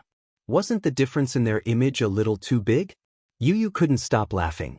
Gong Jie saw that he was laughing and said angrily, "What are you laughing about?" Yu Yu cleared his throat and smiled elegantly. "Nothing. I just feel that, Uncle. Why are you so cute?" Gong Jie awkwardly moved his face away and snorted coldly, looking very arrogant. Mu Yaja turned around and said to her, "I'll prepare for the operation in the next 2 days. Don't worry." "Isn't it too rushed?" "No, it's just a small operation. It doesn't require much effort and energy." Mu Yaja said to her again, "You just have to focus on your confinement and recuperate. You still have to prepare for the wedding." "Wedding? Aya, how could I forget about this?" Yun Shishir didn't know whether to laugh or cry. "I was so focused on my little Yueyao that I forgot that someone still owes me a grand wedding. You may have forgotten, but I haven't. However, you'll have to wait until your eyes recover. Otherwise, how regretful will you be if you can't see how beautiful you look in your wedding dress?" Yun Shishir was a little pessimistic. She said a little uneasily, "I heard that cornea donors are not easy to come by, and we might not be able to seize the opportunity. I'm just worried that, by the time my eyes recover, Yueyao will have already grown up." Yu Yu immediately said, "Mommy is letting her imagination run wild again. With Daddy and Uncle around, Mommy doesn't have to worry for nothing.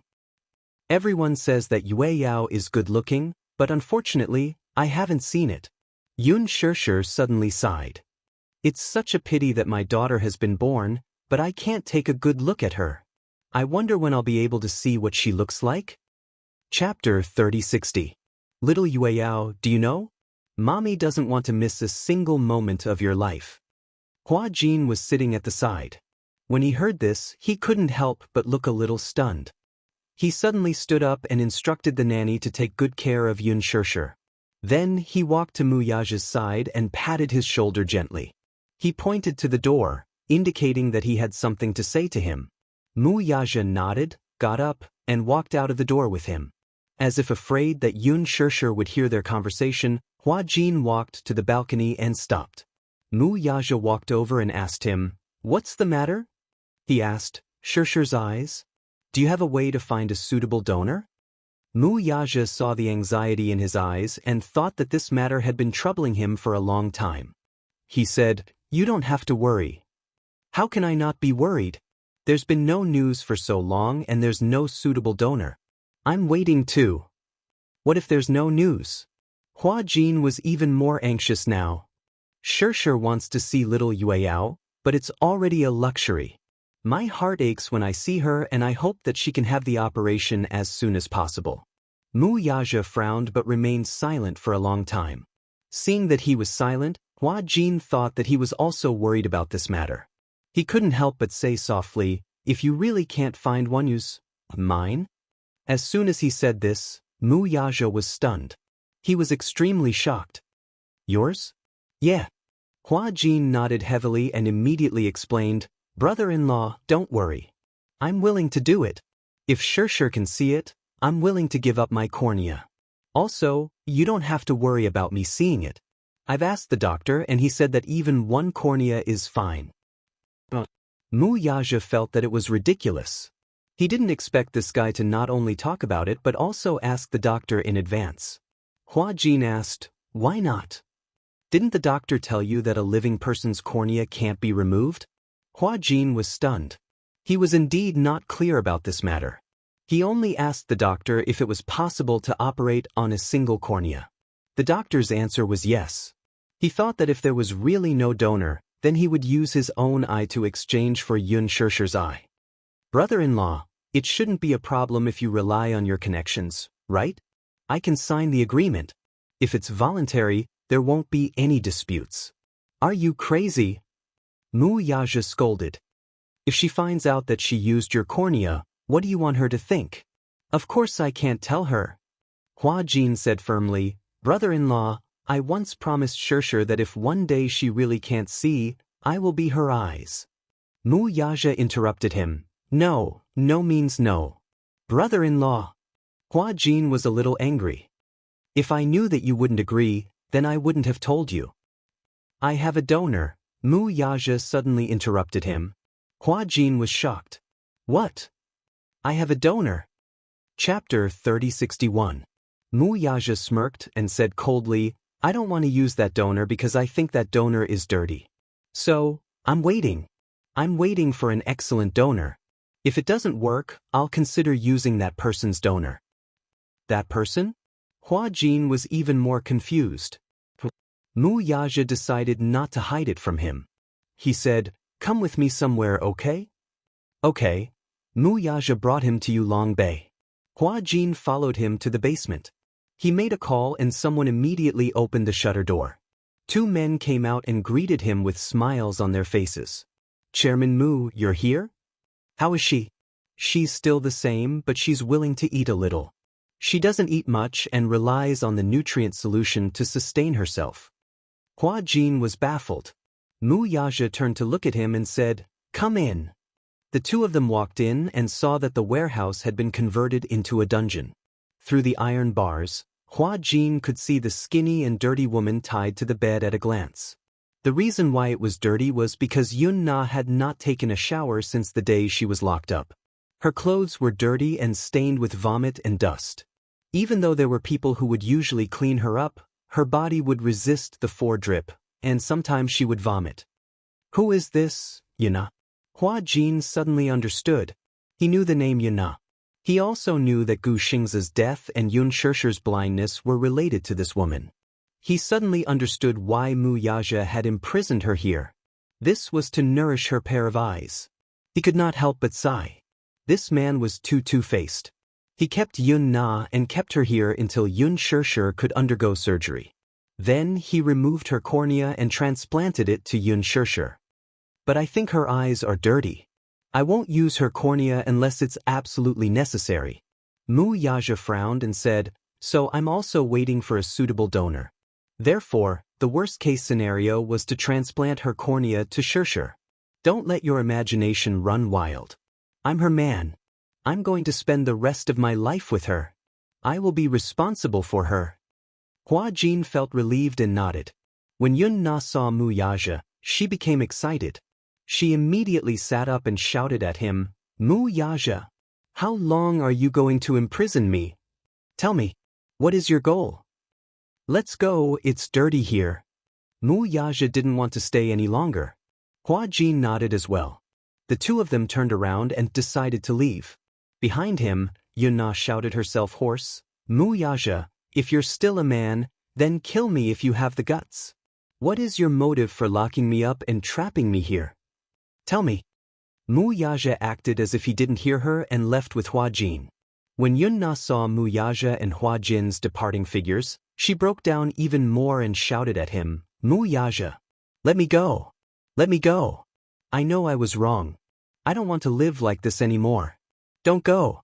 I beg you. Let me go." However, what answered her was the heavy sound of the shutter door closing. The world isolated her again. Yun Na collapsed on the bed in despair. She wanted to cry, but she couldn't shed any tears. Chapter 3062. Her heart sank to the bottom of the valley once again. For the past few months, she had been trying to figure out Mu Yaja's intentions. She didn't know what this man's intentions were for locking her up here, feeding her, and keeping her alive. What exactly did he want from her after racking his brains? Yun Na sat on the bed and wailed at the top of her lungs. She wanted to grab her hair, which was as dry as straw, but the handcuffs were tightly locked around her wrists.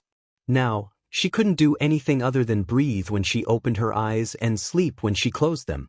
The long period of captivity was about to torture her to the point of mental breakdown. The two men sent Mu Yaja away. When they returned, they heard Yun Na's tragic cries. They scolded her in disgust. "Shut up! What are you screaming for?" "Ah!" Yun Na screamed even louder. She said hysterically, "Why didn't you kill me? Why didn't you kill me?" *CK. She's getting louder and louder. One of the burly men said, "Go and gag her." The other man nodded and immediately walked over with a dirty rag. When Yun Na saw it, she kept retreating. That rag was used to wipe the table and shoes, but these people wanted to gag her with it. She kept shouting and yelling, full of resistance. The man wanted to stuff the rag into her mouth, but she didn't hesitate at all. She opened her mouth and bit his wrist hard. The man groaned in pain. The muscles all over his body tensed up, and he instinctively slapped her face to the side. "Are you a dog? You're biting people?" *CK. He grabbed her hair and shoved the rag into her mouth without giving her a chance to protest. Yun Na stared at them with tears in her eyes, but she could only whimper. They looked at her as if they were sizing up a bug in a smelly ditch. The man turned around and asked, "Why did Co Mu come here today?" The other man said, "Probably to see how she's doing. After all, she's been imprisoned for so long. I'm afraid she's useless." "How can she be useless? I won't starve to death. I heard that President Mu's daughter has been born. Once Mrs. Mu is done with her confinement, the surgery will be arranged soon." As soon as he finished speaking, Yun Na, who had her head lowered, suddenly raised it and stared at them in shock. However, the man did not notice her urgent gaze. Instead, he started chatting with her. He had been guarding Yun Na all this time, and it was extremely boring. Thus, when he was bored, he casually chatted with her. "Haven't you heard? Chairman Mu gave birth to a little princess. Now that he's here to see me, he's probably going to prepare for the transplant, right? Mrs. Mu's eyes are still waiting for a cornea donor. Oh, I remember now. If it weren't for this woman's eyes, Chairman Mu wouldn't have kept her alive until now. Madame Mu is really pitiful. She's been blinded by this little b****. She must get revenge on her." "What?" Yun Na's eyes widened in anger as she listened, but she was so scared that she didn't even dare to breathe loudly. She held her breath and listened to their idle chatter. However, a man who had just arrived asked curiously, "Say, why didn't you perform the cornea transplant earlier?" Chapter 3063. The man sucked in a breath of cold air. Cornea? Don't tell me he's going to remove the cornea from this woman's eyes while she's still alive? What else? Do you still pity her? This woman is very despicable. She brought this upon herself. Tisk tiske tiske. He can't do that. Yun Na suddenly leaned against the wall in fear. She couldn't believe that Mu Yaja would be so cruel. What do you mean he can't do that? This is the debt you owe, and you should pay it back. If you knew this would happen, why did you do it in the first place? Tell me, your sister is Madame Mu. You can live a good life, but you have to commit such a sin. What's the point? Yun Na's breathing suddenly quickened. She opened her mouth but couldn't say anything. It turned out that Mu Yaja kept her alive and didn't punish her or torture her because of her eyes. She finally understood. But she couldn't. She wasn't afraid of pain, but she couldn't accept it. Why? Why did he treat her like this?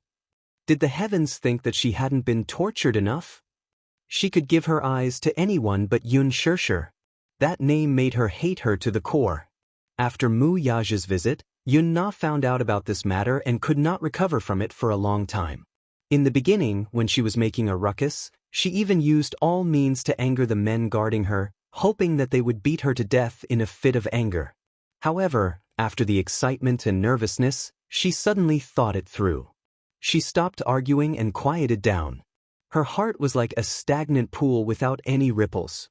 She had figured out one thing and was secretly planning how to carry it out. That night, the few of them prepared dinner and were about to eat when Yun Na suddenly said, "I want to eat." When the man heard this, he was surprised. This woman had never been willing to eat obediently. Most of the time, she relied on the nutrient solution to survive. Sometimes, they were afraid that it wasn't good to be on the nutrient solution all the time, so they would force-feed her, but she didn't cooperate at all. Now that she took the initiative to ask for food, the man felt that it was extremely deliberate. The man kissed her angrily. "Why are you saying that you want to eat for no reason again? Didn't you refuse to eat in the past?" "I'm hungry. I want to eat meat. I want to eat rice. Can't I do that?" Yun Na was overbearing and her gaze was fierce. When the man saw her attitude, he became even angrier. "You stinking woman, I'm talking to you properly. Why are you acting like a mad dog?" Yun Na sneered and said, "I want to eat. If you don't give it to me, then I won't eat." They looked at each other, feeling suspicious and even more vigilant. "You're not going to play any tricks, are you?" Yun Na, on the other hand, was so angry that she laughed. "You've tied my hands and legs, so what can I do? Moreover, look at all of you. You're such big men.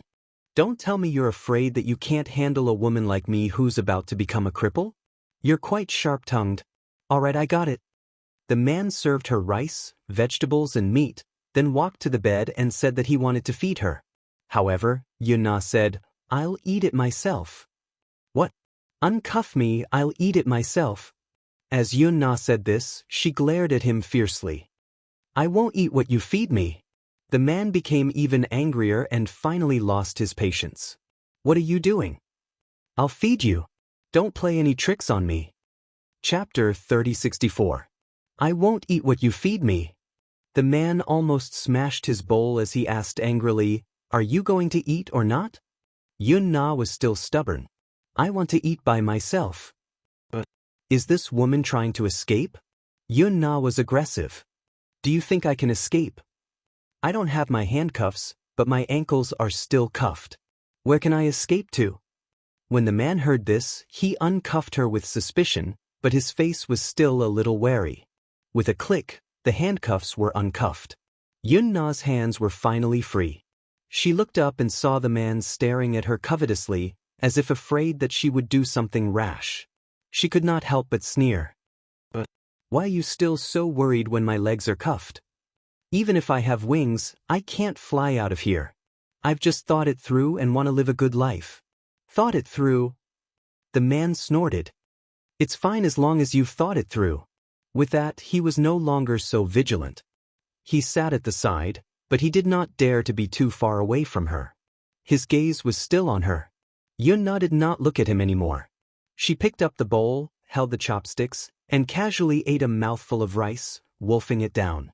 Seeing that she was eating obediently, the man relaxed even more. You should have done this earlier. If you were willing to eat by yourself earlier, you wouldn't have to suffer so much. Yun-na didn't even raise her head and didn't even look at him as she continued to eat. This rice was fragrant, but it was a little bitter. It turned out that tears had slipped into her mouth unknowingly, and it tasted astringent. Yun-na wiped away her tears fiercely. When she thought of how happy Xianxia was at this moment, she thought of how she was being pampered by so many people. She was as noble as the clouds, but what about her? Everyone wanted to trample on her. She was as lowly as mud. And that Yun-tian, he was still very smug now, right? When she was thrown into the sea, her heart was filled with despair, but God gave her a chance. She hung onto a piece of driftwood and drifted on the sea for an entire night. Just when she thought she was about to freeze and sink into the sea, a fishing boat finally passed by and pulled her onto the boat. She was reborn. After that, she used guns and knives to think of ways to erase the traces of her existence. Because she felt that Yun-na was already dead, and she was a ghost that had climbed up from hell, a malicious spirit that was born for revenge. She wanted Xianxia and Yun-tianyu to pay with their lives, so she spent a long time coming up with a series of plans for revenge. Especially a few months later, when Li Qin's body was salvaged from the shore and she saw the rotten corpse, she was even more convinced. Yun-na suddenly wiped away the oil stains on her mouth.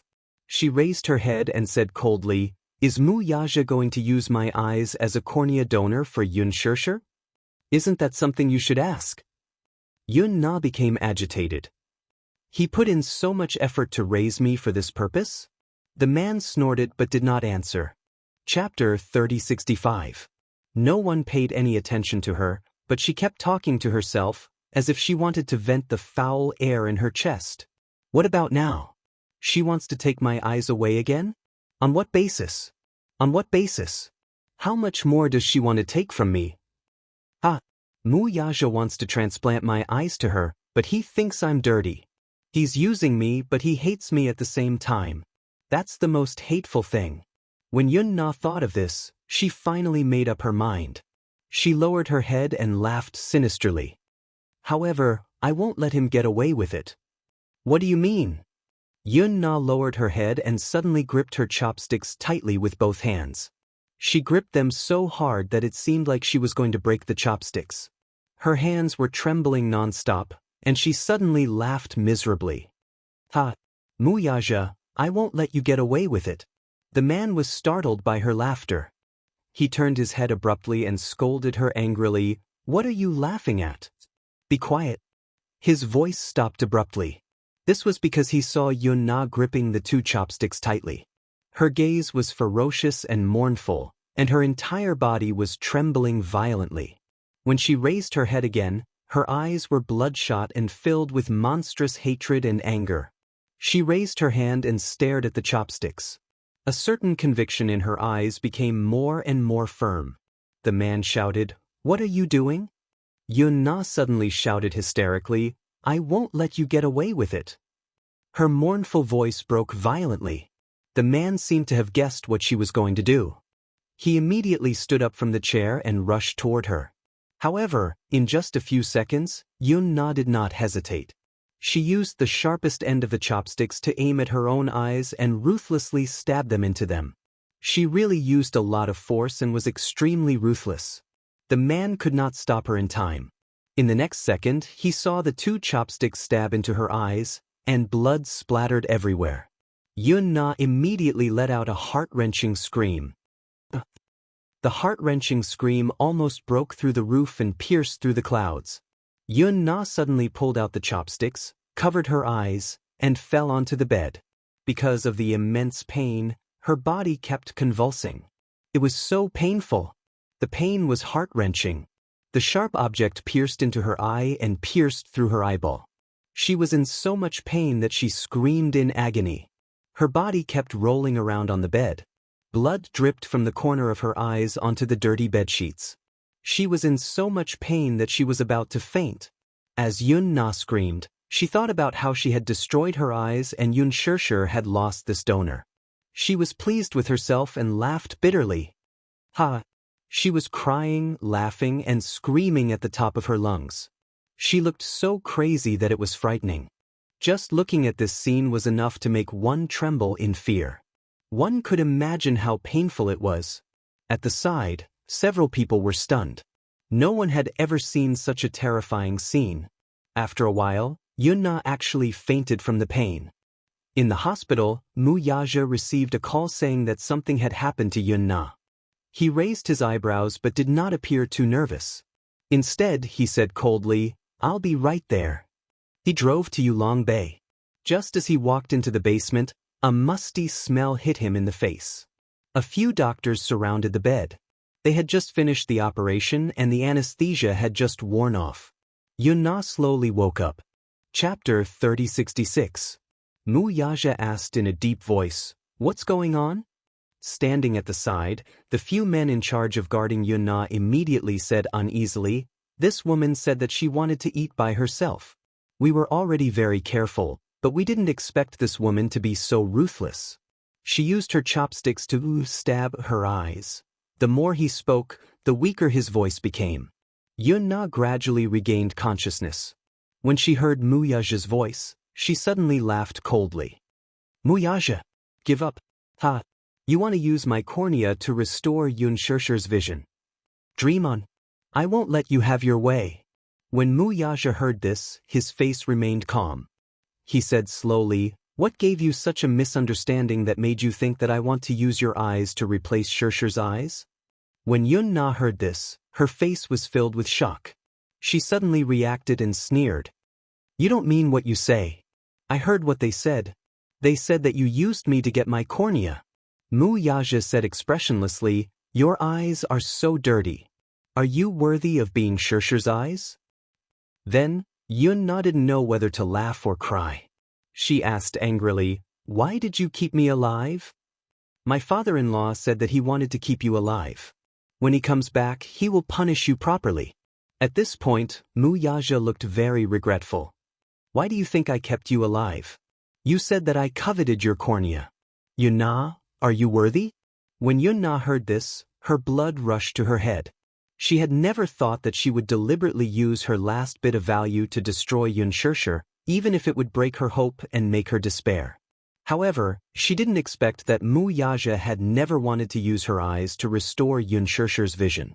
She still couldn't believe it, because if he didn't think so, then what was the point of destroying her eyes and suffering such unbearable pain for nothing? She broke down and shouted at him, "You're lying." Wuxia stared at her coldly, but she couldn't see him. She just kept yelling, "You must be doing this for my eyes. It must be for my eyes. You must be very disappointed that I destroyed my eyes, right? It must be very painful?" Ha! After a short moment of silence, Wuxia smiled coldly and said, "Yunna, you're really pitiful." Then he turned around and left without looking back. Yunna still couldn't stop herself from laughing, and she maintained her pitifully weak dignity. However, when he left, her smile became even more miserable. In the end, as he laughed and laughed, he actually started to cry in despair. "Wuxia, I hate you. I curse you, you will die a horrible death. Die a horrible death. Xianxia, you will definitely suffer retribution. Even if retribution doesn't fall on you, it will fall on your child. Let your child pay for your debt." Ha! Yunna didn't hesitate to curse him with the most vicious curse in the world. However, everyone looked at her as if she was a pitiful child beggar. No one cared about her. After Wuxia left, Minyu followed at the side, wanting to say something but hesitating. He turned around to look at Minyu and said, "If you have something to say, just say it." Chapter 3067. "No. Then Minyu said, "That's not what you said before." "I deliberately revealed this information because I knew that if she knew about it, she would definitely destroy her eyes by hook or by crook." Wuxia said coldly, "She destroyed her eyes with her own hands and then found out that no one wanted her eyes. That feeling of despair must be very painful." Minyu couldn't help but shudder. However, he felt that this was the boss's style of doing things. I thought you would torture her ruthlessly. A woman like Yun Na is already a living dead. Hatred is engraved in her bones. Physical torture can no longer shake her. Even if she is tortured until she is covered in scars, she won't feel anything. How much do you think a woman who didn't hesitate to burn her own fingerprints for revenge can feel about physical pain? Moreover, pure torture can't vent the hatred. Such a person can't be regretted even if she dies 10,000 times. Min Yu shuddered even more when he recalled Yun Na's miserable appearance. Mu Yaja suddenly stopped in his tracks and came back to his senses. He sneered meaningfully. Don't you think that destroying a person mentally is the cruelest way? Min Yu agreed. A few days later, there was another piece of news. Yun Na had gone crazy. She had completely gone crazy. The long period of confinement had already tortured her to the point of collapse. Coupled with the sudden and severe mental trauma, her mental state became crazy. Mu Yaja sent someone to send her to the mental hospital. However, not long after, there was news of Yun Na's death. She ran to the rooftop alone and jumped down from the 7-story rooftop. She committed suicide by falling off the building. A few nurses could have stopped her, but Yun Na was crazy. If they tried to stop her, they were afraid that they would hurt the innocent. Therefore, when they called Mu Yaja to ask how to deal with it, he said, "If she wants to die, let her be." After Yun Na fell to her death, she hastily took care of her funeral. Such a life had finally come to an unbearable end. Naturally, Mu Yaja wouldn't let Xianxia know about this. However, the news of Mu Yaja falling off a building was still published by the media. Hua Jin accidentally saw the headlines in the newspaper and hurriedly went to look for Mu Yaja. Didn't you say that you wanted to keep Yun Na and use her cornea for Xianxia? You never intended to use her eyes, did you? Yes. Then, Hua Jin gasped. What about Xianxia? Mu Yaja looked into his eyes and said in a deep voice, "Before the wedding, I will find a donor as soon as possible and perform the surgery." Isn't the probability too slim? Hua Jin added, "The wedding is imminent. What if we can't find a cornea donor before the wedding?" You don't have to worry about this. As for her, she doesn't have to worry about this either. I'm her man. I'll take care of it. It was hard for Hua Jin to believe that he would be able to handle this matter well. After returning to the villa, he opened the door and saw Xianxia sitting on the sofa, hugging Yueyao. Her face was gentle and focused. Chapter 3068. He bit his lip and seemed to have made a serious decision. When he returned to his room, he found a number on his phone. After hesitating for a long time, he dialed it. "Dr. Cheng?" "Yes, it's me. Can you arrange for the surgery immediately?" "I've made my decision." This doctor was the authoritative expert that Hua Jin had contacted. It was impossible to remove the cornea of a living body, but he was probably touched by Hua Jin's persistence. He vaguely said that he knew of a way to remove the cornea of a living person. However, this was against the law. Therefore, his words were extremely vague and did not reveal anything. Hua Jin talked to him over the phone and roughly agreed on the cost and time of the surgery. Then he hung up the phone. He sat on the bed and pondered for a long time. It was impossible to say that he was not afraid of the surgery. However, if it was Xianxia, he would be happy to be her eyes. The main thing was that he had been waiting for more than 10 months and his patience had been exhausted. If he really had to wait for a cornea donor, he didn't know how long it would take. Hence, he thought that he might as well use his own cornea. Hua Jin stood up and walked to the door. When he opened the door, he saw Xianxia standing at the door. Her eyes were empty and unfocused. When she heard the door open, she frowned and opened her mouth slightly. "Hua Jin?" Her voice was trembling and there was a hint of fear in it. Hua Jin was stunned. He didn't know how long she had been standing at the door and how long she had been listening to his conversation with the doctor through the door. "Sis?" He had just said one word when Xianxia raised her hand and gave him a slap. However, this slap was probably just to wake him up. It wasn't heavy, but her whole body was trembling and her eyes were red. "You said that you want to do a cornea removal surgery? Are you planning to transplant your cornea to me?" Hua Jin's face darkened. His fringe covered his eyes and he didn't say anything. Perhaps it was because he felt guilty that he didn't know how to respond to her anger. I won't take your eyes. Xianxia's attitude was firm, and she said firmly, even if I can't see for the rest of my life, I won't want your eyes. I don't want to. If you dare to do such a thing behind my back, I will cut all ties with you. Sure. Hua Jin was anxious and frightened. He immediately grabbed her hand and coaxed her nicely, Sister, I know I was wrong. Don't be angry, okay? Xianxia shook off his hand. She was still very angry. Hua Jin became even more anxious and hurriedly said, I just want your eyes to recover as soon as possible. Xianxia suddenly froze. Hua Jin knew that she was really angry and immediately tried to please her gently. Sure, I was wrong. I'm sorry, okay? Please don't be angry with me. I promise you, I will never mention this matter again. I won't do the surgery behind your back. I really feel sorry for you. Didn't I say before that if there really comes a day when you can't see anything, I will be your eyes?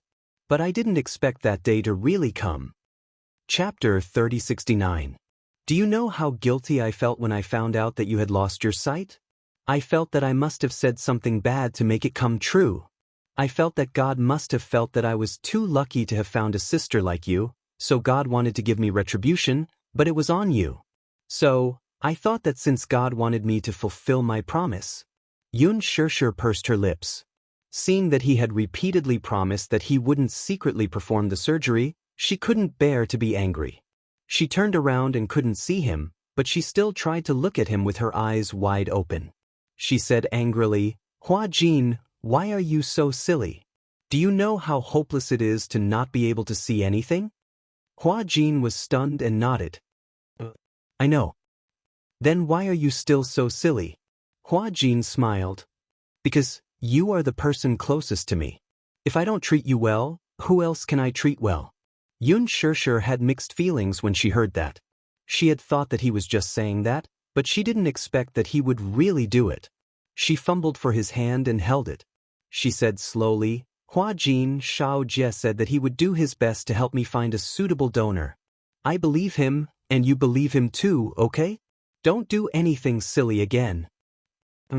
You must promise me, or I will really ignore you. Hua Jin smiled and nodded with tears in his eyes. Naturally, the matter of the surgery was left unsettled. The cornea issue wasn't without progress. Hurricane Group had a wide network, and even Mu Group couldn't compare to them in this aspect. Mu Yaja had also been looking for corneas. He and Gong Jie split up. Actually, it wasn't that they couldn't find any corneas, but they weren't good donors.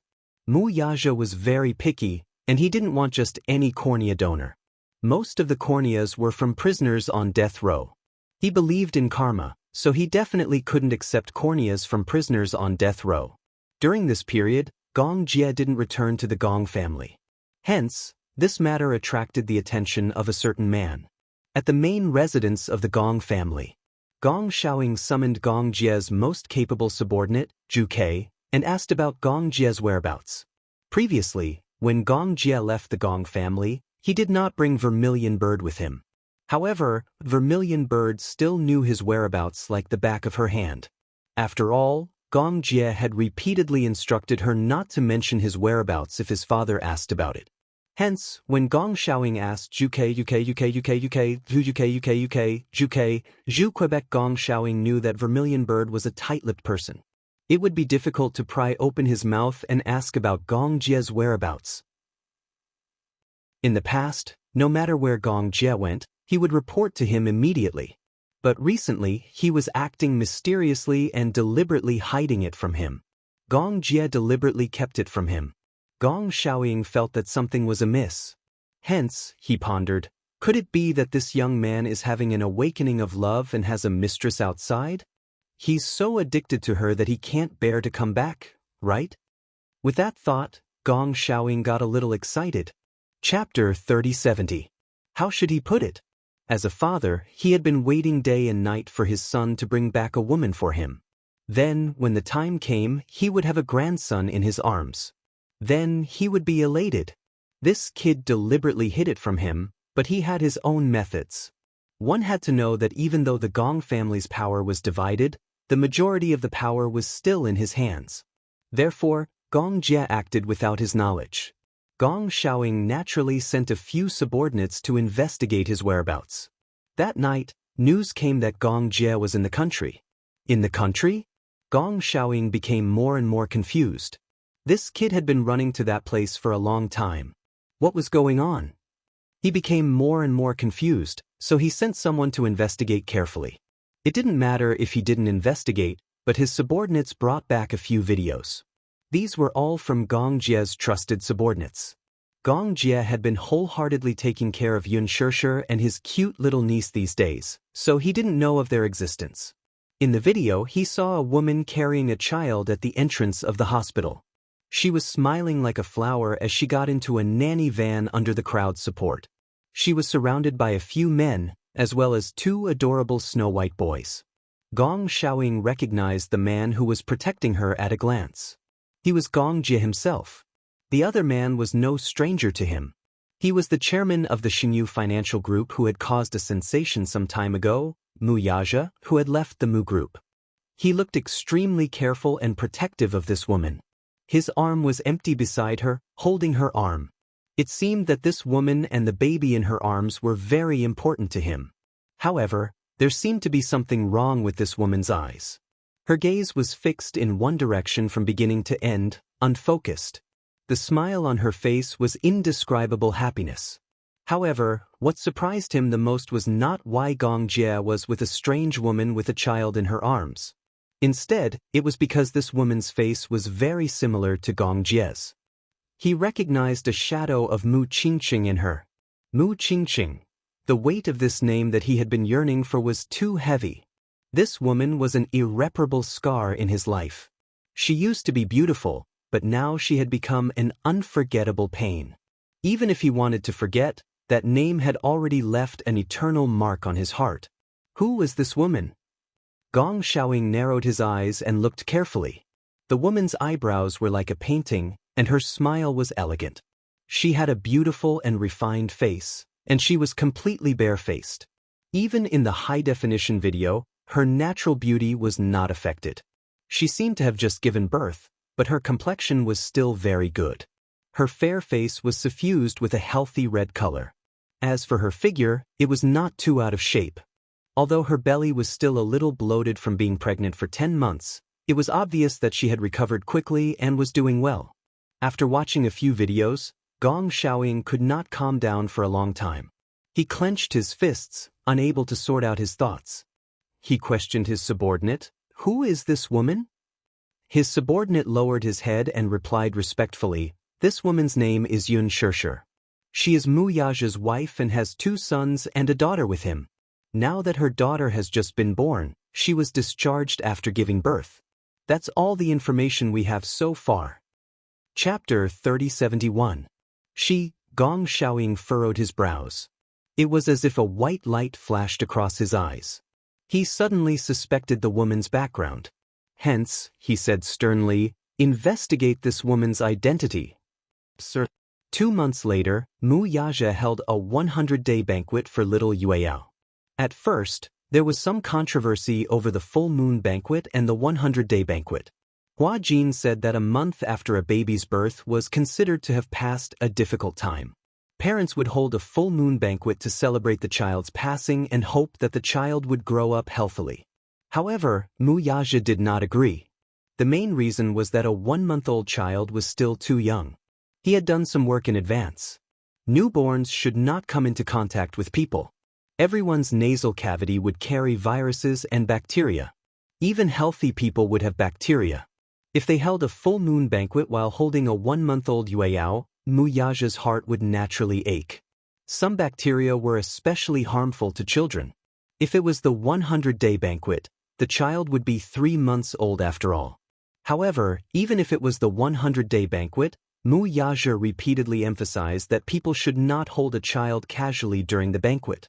Everyone knew that ever since Mu Yaja became a stay-at-home dad and had a princess, he had completely evolved from a slave to a slave to a slave to his daughter. There were not many people invited to the banquet. Those who came were on good terms with him. After all, the 100-day banquet of Mu Yaja's #1 sweetheart was not something that just anyone could attend. He had protected little Yueyao very well. Before the 100-day banquet, very few people could see little Yueyao's real face. As a father, he had hidden her well. Didn't he have to hide her well? This was to prevent some people from plotting against his daughter. When the time came, they would see the little princess and could not forget her. They would pull Xianxia's hand and want to marry into their family.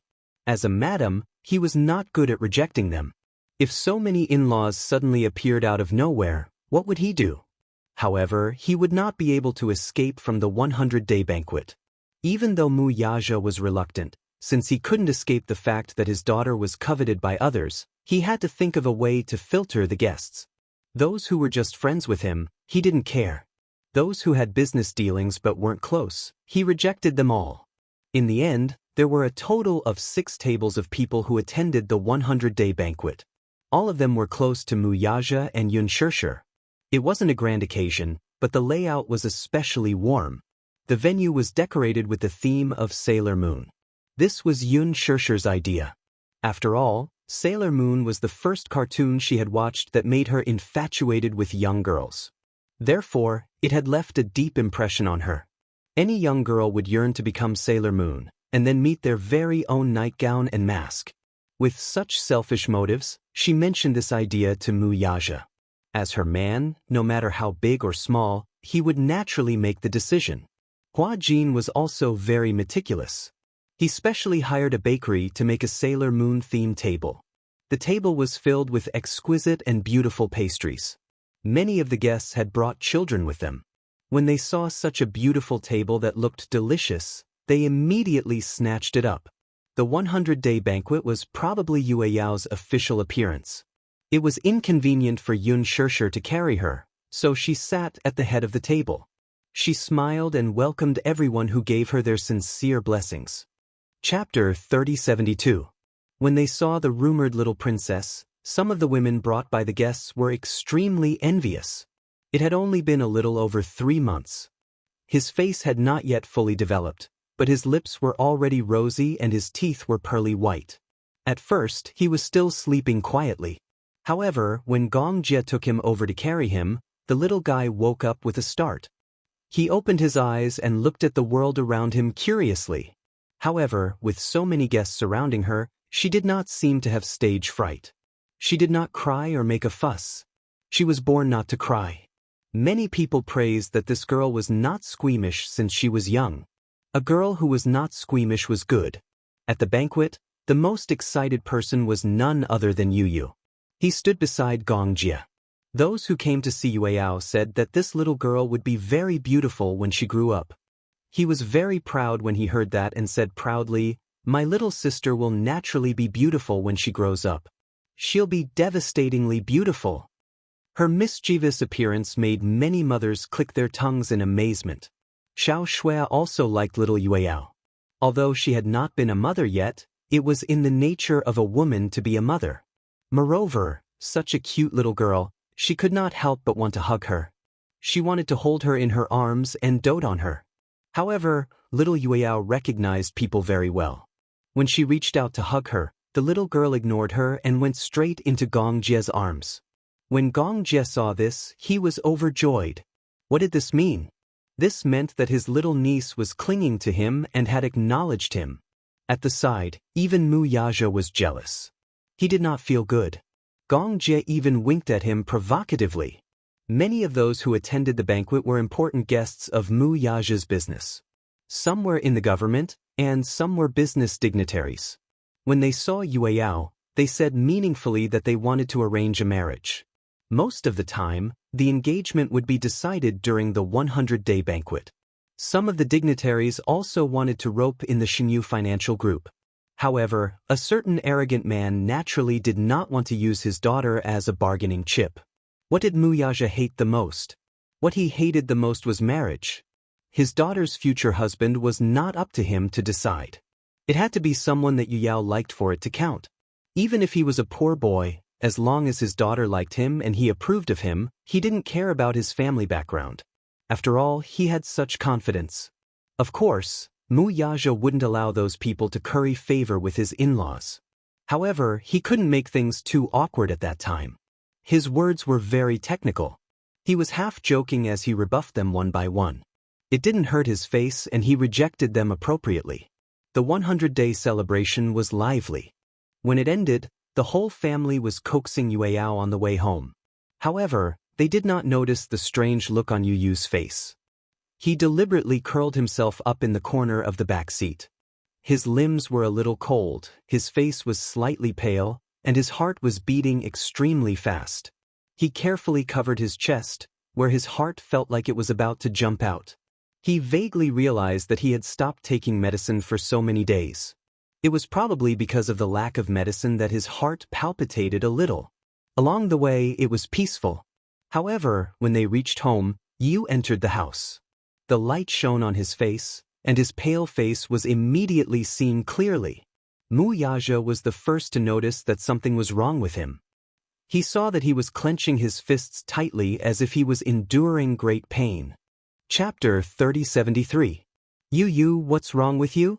Xiao Yichen saw Yu Yu's expression and exclaimed, Yu, why is your face so pale? Mu Yaja continued to interrogate him, did you stop taking your medicine behind our backs? Yu Yu obviously knew how ruthless his father was. Seeing that he couldn't hide it any longer, he lowered his eyes guiltily and stammered, I only stopped taking it for a few days. How dare you stop taking your medicine? Mu Yaja questioned, don't you know that if you stop taking your medicine, if you get heart palpitations? Halfway through his sentence, he couldn't bring himself to reprimand him.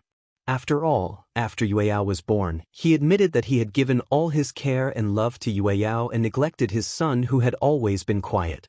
He had also guessed Yu Yu's motive for stopping taking his medicine. The little munchkin clutched his chest, unable to hide the pain on his face. His eyes were slightly red and he stammered pitifully, I want to hug sister more. But sister doesn't like the smell of Chinese medicine, right? Yun Shirshir's heart ached when she heard this. She groped her way over and hugged Yu Yu. Choking, she said, Silly Yu Yu, why are you so silly? You know that your body can't stop taking medicine for no reason, especially when the seasons are changing. You like sister and you have a long time to accompany her as she grows up. Yu said hoarsely, Mommy Daddy, I know I'm wrong.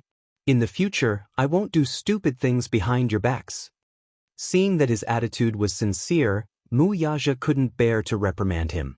Yun Shirshir, especially, felt sorry for him and couldn't bear to reprimand him either.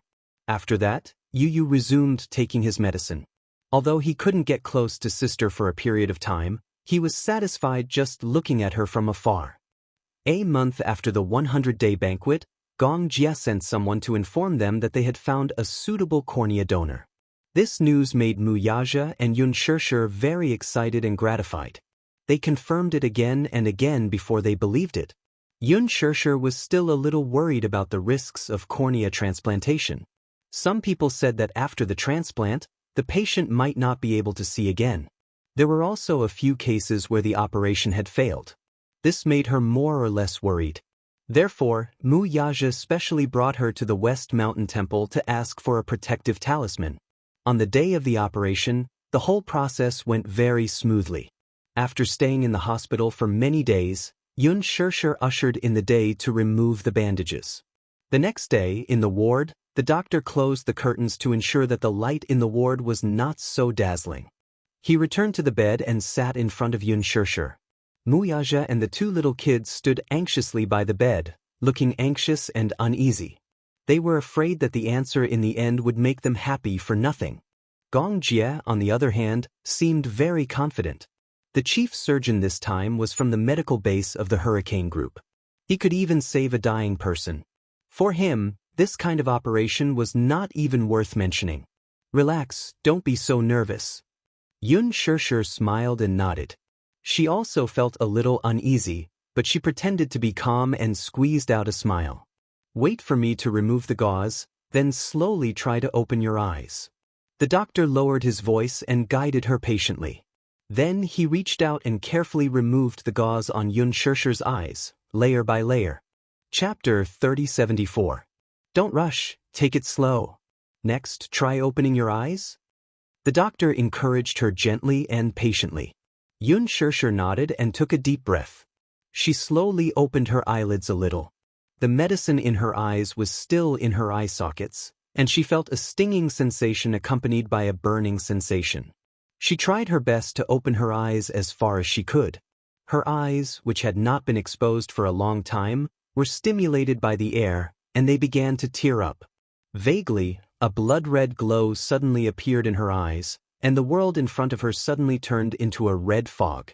In the blink of an eye, the light quickly dissipated and was replaced by a hazy scene. Xianxia was a little confused about what the red fog was, but it hurt a lot. It hurts a little? She couldn't help but mutter softly and subconsciously wanted to rub her eyes. When the doctor saw this, he quickly stopped her and sternly warned her, "Your eyes are still recovering. Don't rub them with your hands to prevent a bacterial infection." Wuxia panicked and asked the doctor, "Doctor, her eyes hurt. Is it serious?" "It's normal. Don't worry, it's normal."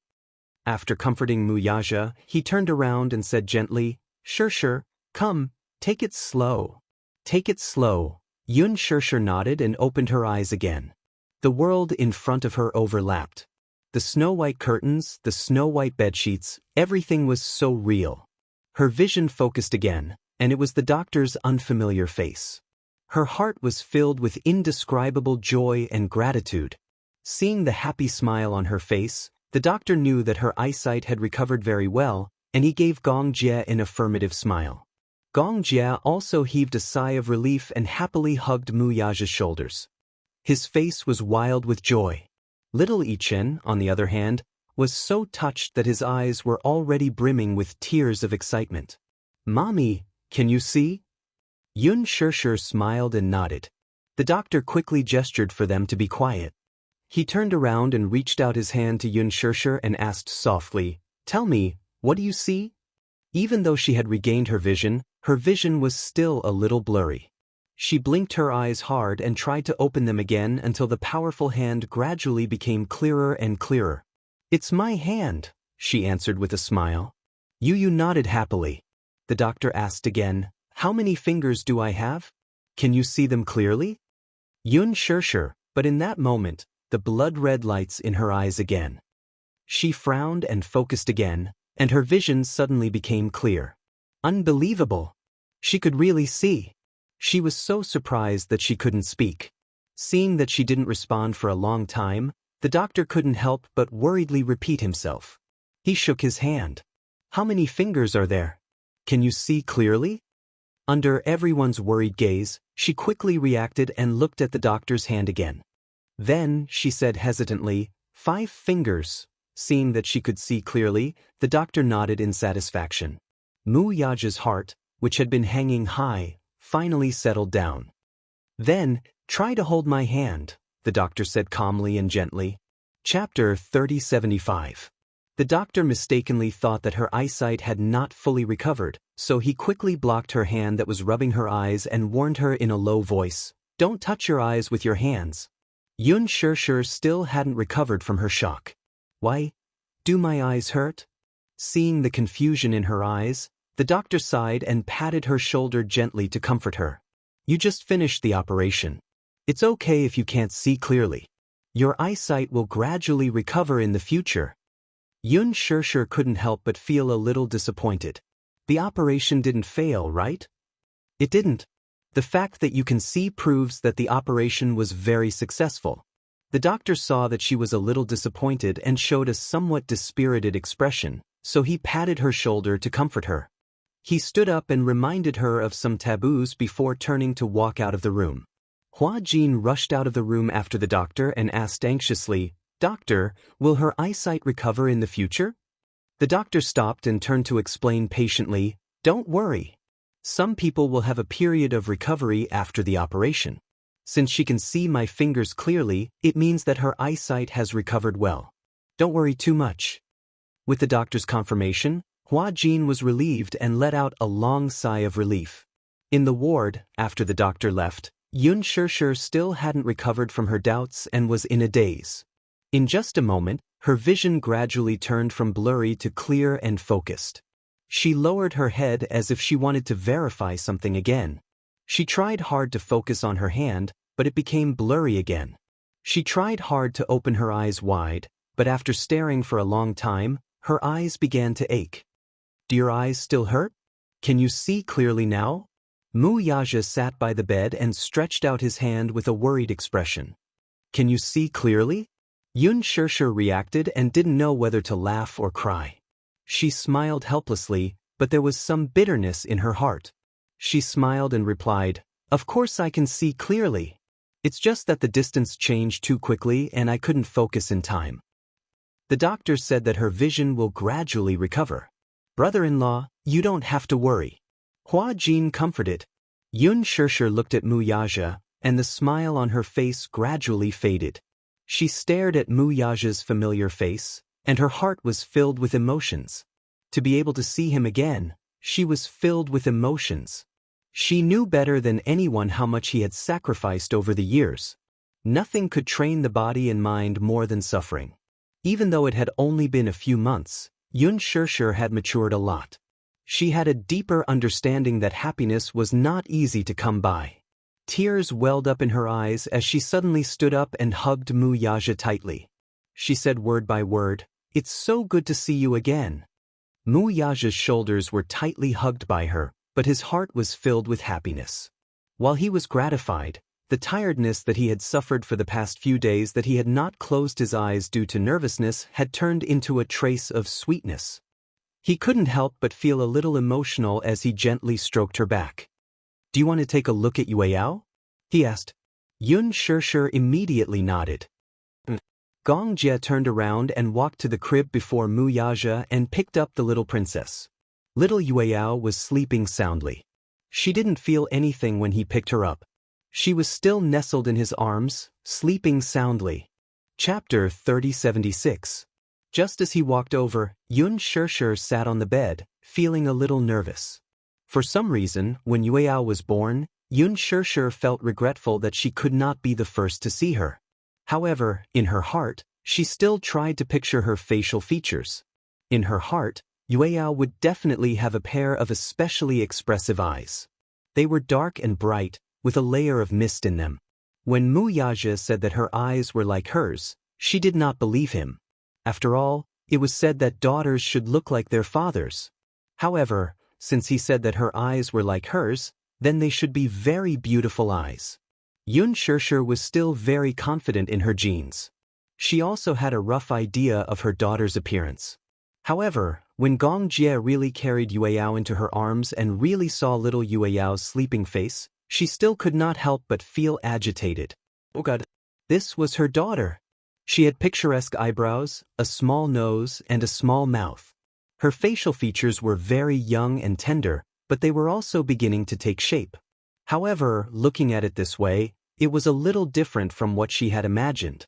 However, there was one thing that was within her expectations. It was that this daughter's eyelashes were like her father's. They were long and thick, and there was even a little natural curl.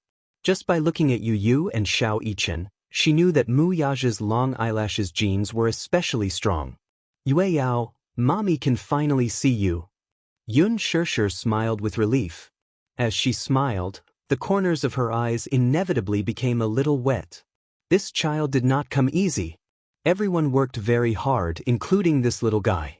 When she was at her lowest point, he still stubbornly grew up strong and strong. Her heart throbbed a little, but she was very touched. She was touched by the strength of this little life. She was also touched that she had been taken care of and doted on by so many people all this time. For some reason, little Yueyao, who was in her arms, actually opened her eyes in a daze. The surrounding people surrounded Xianxia, laughing and discussing, which immediately startled her. It was fine if she was not startled, but once she was startled, the little guy did not get enough sleep. She felt wronged. Her eyelids turned pink, and little sparkling teardrops appeared in her eyes. However, the teardrops did not roll out. Instead, they moistened her eyelashes. She cried like a pear blossom in the rain, and it was pitiful. She did not cry loudly. Her little face was scrunched up, and her mouth was open. Only of her gums. There was no shadow of her teeth. One could only see her red gums and her tongue slightly curled because of her crying. She's crying. Xianxia was surprised. She did not expect little Yueyao to cry in her arms. However, from the looks of it, this little guy seemed to be a little shy and did not like to be carried by her. At 2 months, little Yueyao started to recognize people. However, at this time, Xianxia did not carry her much. This was because at that time, she had to prepare for the operation. She actually had to take injections. Sometimes, according to the doctor's advice, she would drink important medicine to nurse her health. Naturally, she avoided the little guy because she smelled of medicine. At this time, Yu was also bitterly accompanying her to drink Chinese medicine. The poor mother and daughter could only watch as Mu Yaja carried the little princess enthusiastically. Besides Mu Yaja, Gong Jie and Hua Jin also carried her more. After Xianxia gave birth, Gong Jie stayed here. He had originally planned to accompany Xianxia to finish her confinement and then return to Hurricane. But in the end? Chapter 3077. In the end, he said that he was accompanying Xianxia during her confinement period, but his soul was completely captivated by little Yueyao. He didn't know where he got his patience from, but from day to night, Yueyao kept calling Yueyao. Hurricane called him a few times to urge him to return to the base, but he ignored them all. He hugged Yueyao all day long, refusing to let go even when the little guy fell asleep. He even said to Muyaja, Look, Yueyao looks like me too. Her eyes will definitely look like mine when she grows up. Yeah. Muyaja felt really awkward when he heard this, but Gong Jie was right. Liao's eyes were like his. Muyaja didn't know that Gong Jie liked children so much that when Gong Jie tried to snatch Yueyao away from him, Gong Jie was quick to dodge. A certain man was instantly unhappy and said, My daughter isn't a toy. Why are you hugging her every day? Because I love Yueyao. Gong Jie said, If you like her, why don't you just give birth to a daughter yourself? Muyaja snorted coldly. Yu added, That's right. The woman who wants to give birth to uncle's child will definitely be sent from here to Paris, France. Gong Jie snorted and said, No matter who gives birth to her, she can't compare to my Yueyao. These words made Yu and Muyaja, this arrogant father and son pair, feel comfortable in their hearts and their ears. This rascal was really good at talking. Gong Jie's words weren't coaxing.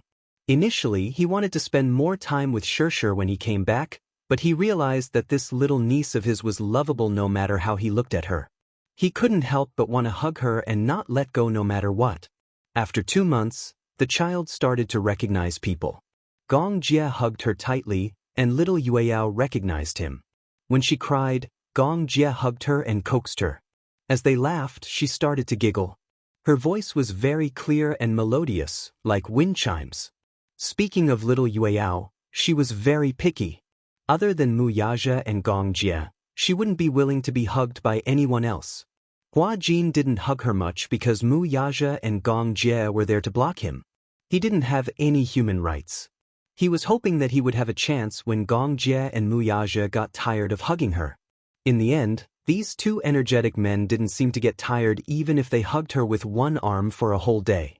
Later on, when Hua Jin finally had the chance to hug her, little Yueyao couldn't get used to it and started to cry. At this time, Gong Jie had an excuse to take the little one over and gently coax her. The clouds on her face disappeared and the sun could be seen.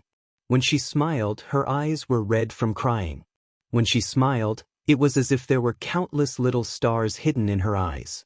Even a cold-hearted person's heart would melt because of this smile. She especially loved to eat her fingers. No one knew what kind of delicious thing was on her fingers. When she smiled, she liked to put her little finger in her mouth. She would laugh until she drooled. Gong Jie said that she must have been stunned by his beauty and was drooling. Yu would scold him for being shameless, but Gong Jie would ignore him. He felt that Yu scolded him for being shameless out of pure jealousy. But this family of people, in terms of looks, were all top-notch. In terms of genes, the children of a family would definitely be dragons and phoenixes among men. This saying really came true. Chapter 3078. Yueyao, on the other hand, was crying hard. She waved her two chubby little paws and looked innocently in Gong Jie's direction, as though she wanted him to carry her back. Gong Jie couldn't bear to see this, but he also hoped that his sister would give Yueyao a good hug. However, Yueyao was crying so hard that his heart ached and his liver trembled. Hence, he smiled and said, "Sister, let me carry her." Xianxia nodded. She didn't insist and handed Yueyao to her.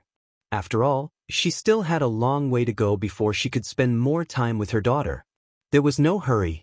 After a long time, she finally saw their faces clearly.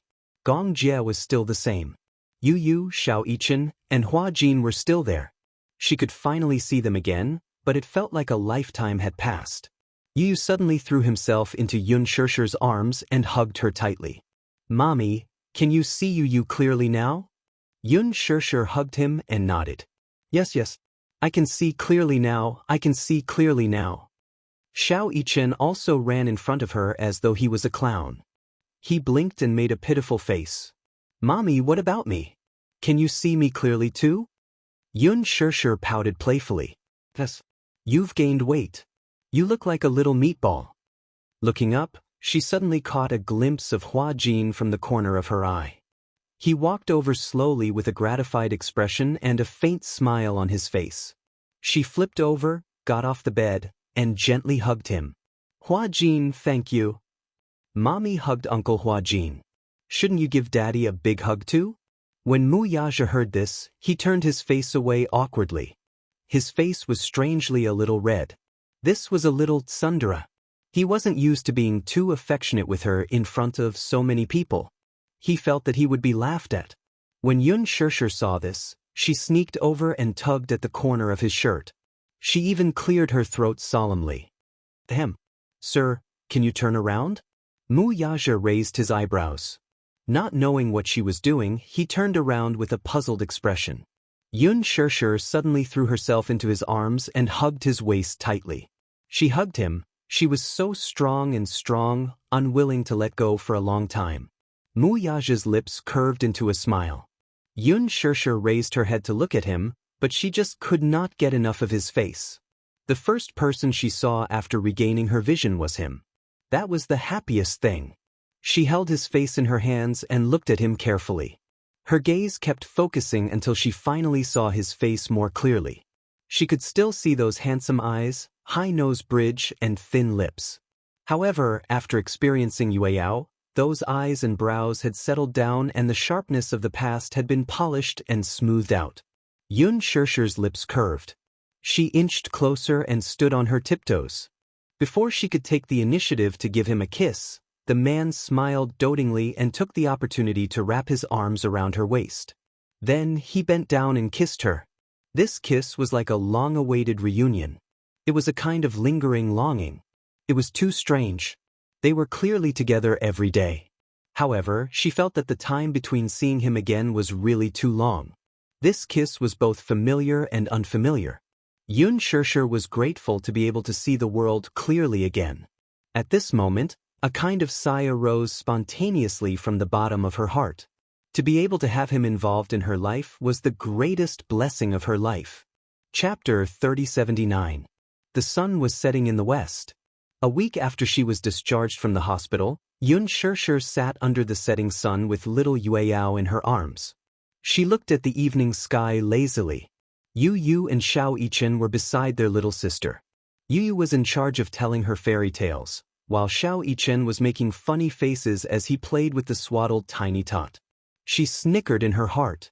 She wondered if little Yueyao could understand Yu's stories. She opened her eyes wide and looked curiously at Yu. Her mouth opened and closed, and from time to time, she would let out a crisp giggle that sounded like a silver bell. "Mommy, little sister is laughing. Will she be able to understand my stories?" Yu was a little excited. However, Xiaoyichen said, "Little sister is still so young. Of course she won't understand. She must think that you look funny, that's why she smiled." Yu was so angry that he raised his fist and wanted to punch him. "What do you mean fun?" "Muichen, give me a clear explanation." Muichen made a funny face at him, turned around, and ran away. Yu threw his book aside and chased after him. In the huge backyard, the two of them played together. Xianxia was so happy that her heart was about to overflow just by looking at the two little clowns. Suddenly, they heard the sound of a car engine from outside the door. Xianxia said excitedly, "Daddy must be back." As he said that, the two little guys ran out of the door to welcome him. Xianxia recalled that in the morning, Wuxia had whispered in her ear, "Today, I'll go and finalize the details of the wedding." At that time, she had been in a daze and had mumbled a few words before falling asleep again.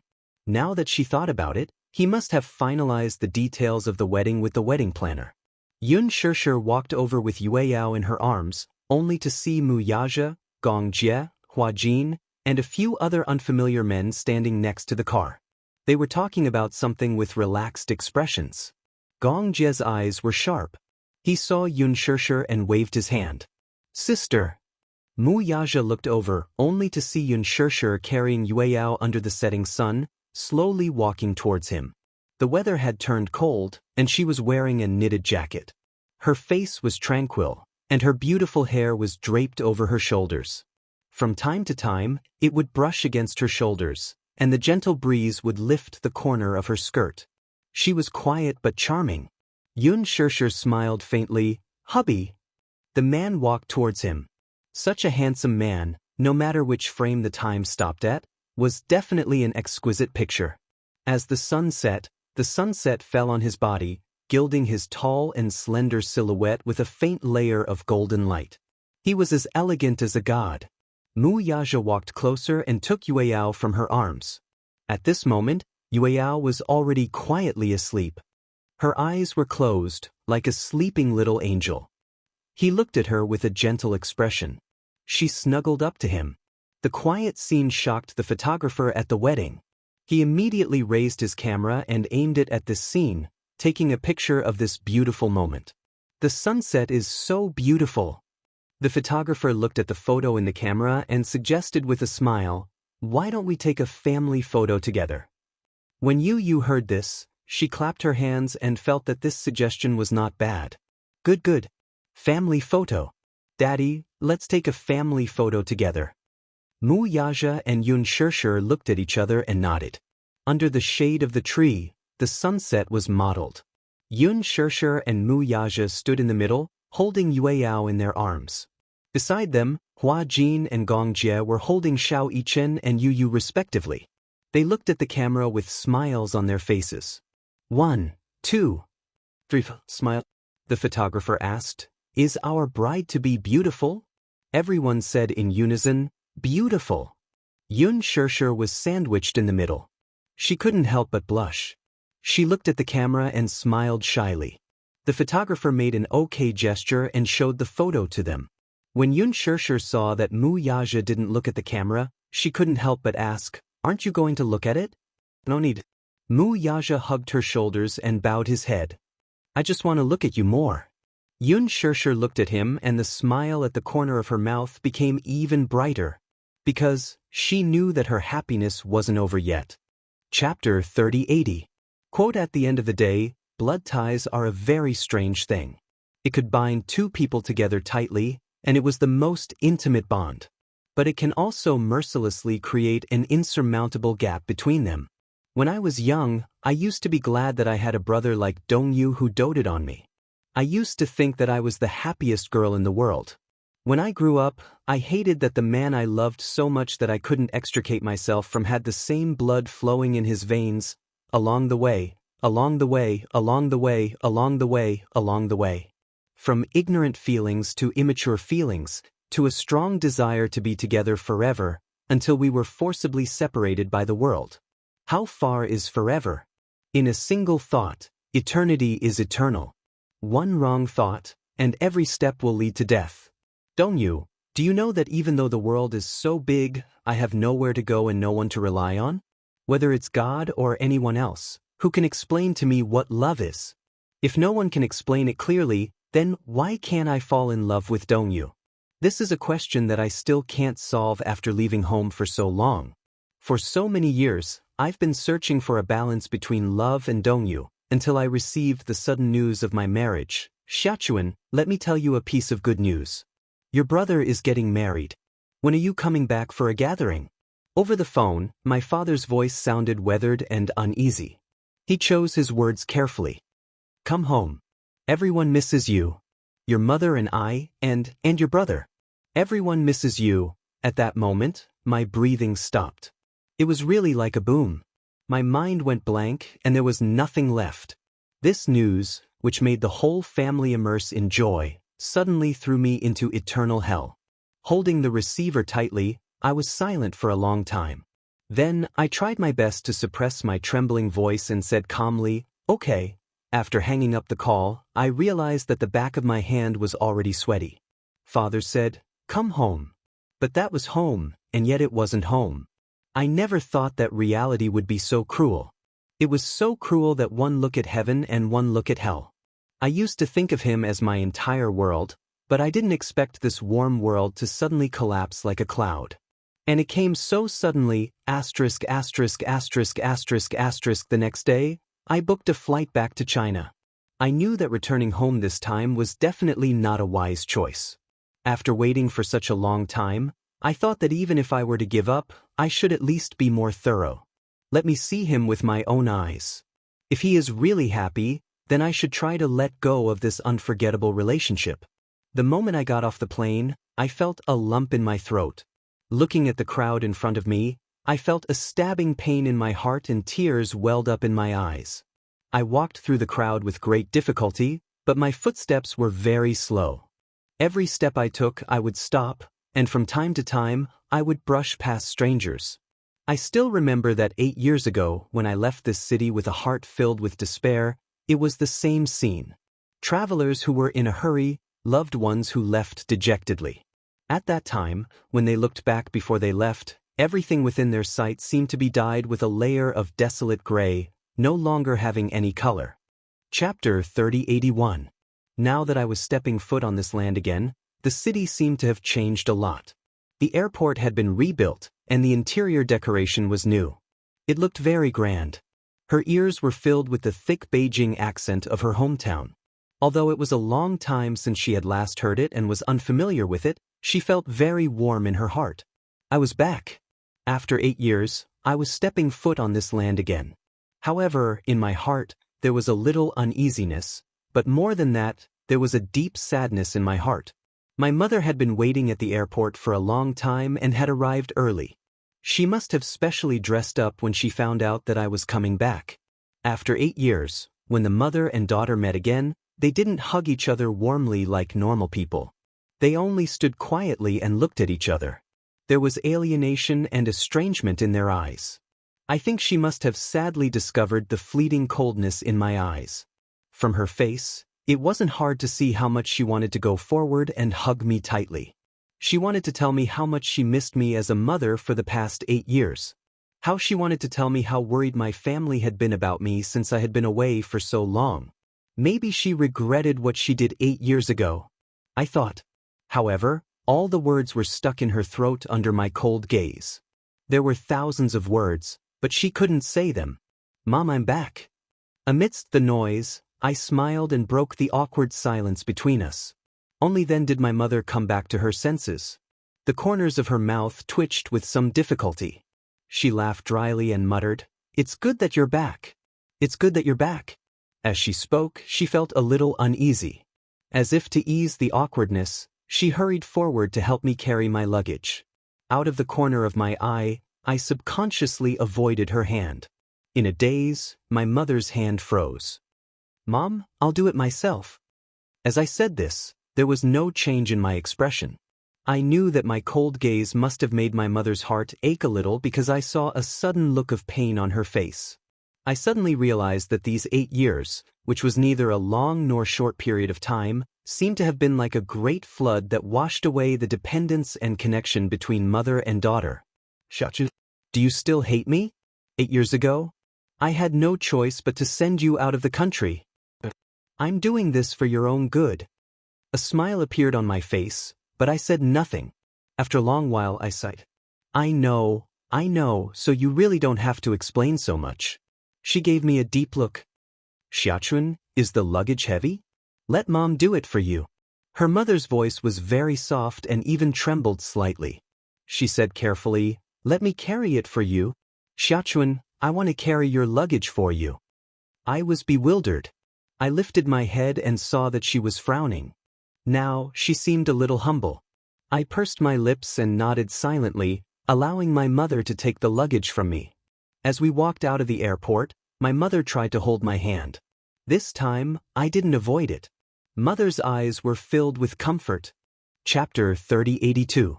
When he heard that you were coming back, your father was overjoyed. He didn't sleep well last night. He tossed and turned nervously. He kept saying that he was waiting for you to come back today so that he could cook for you.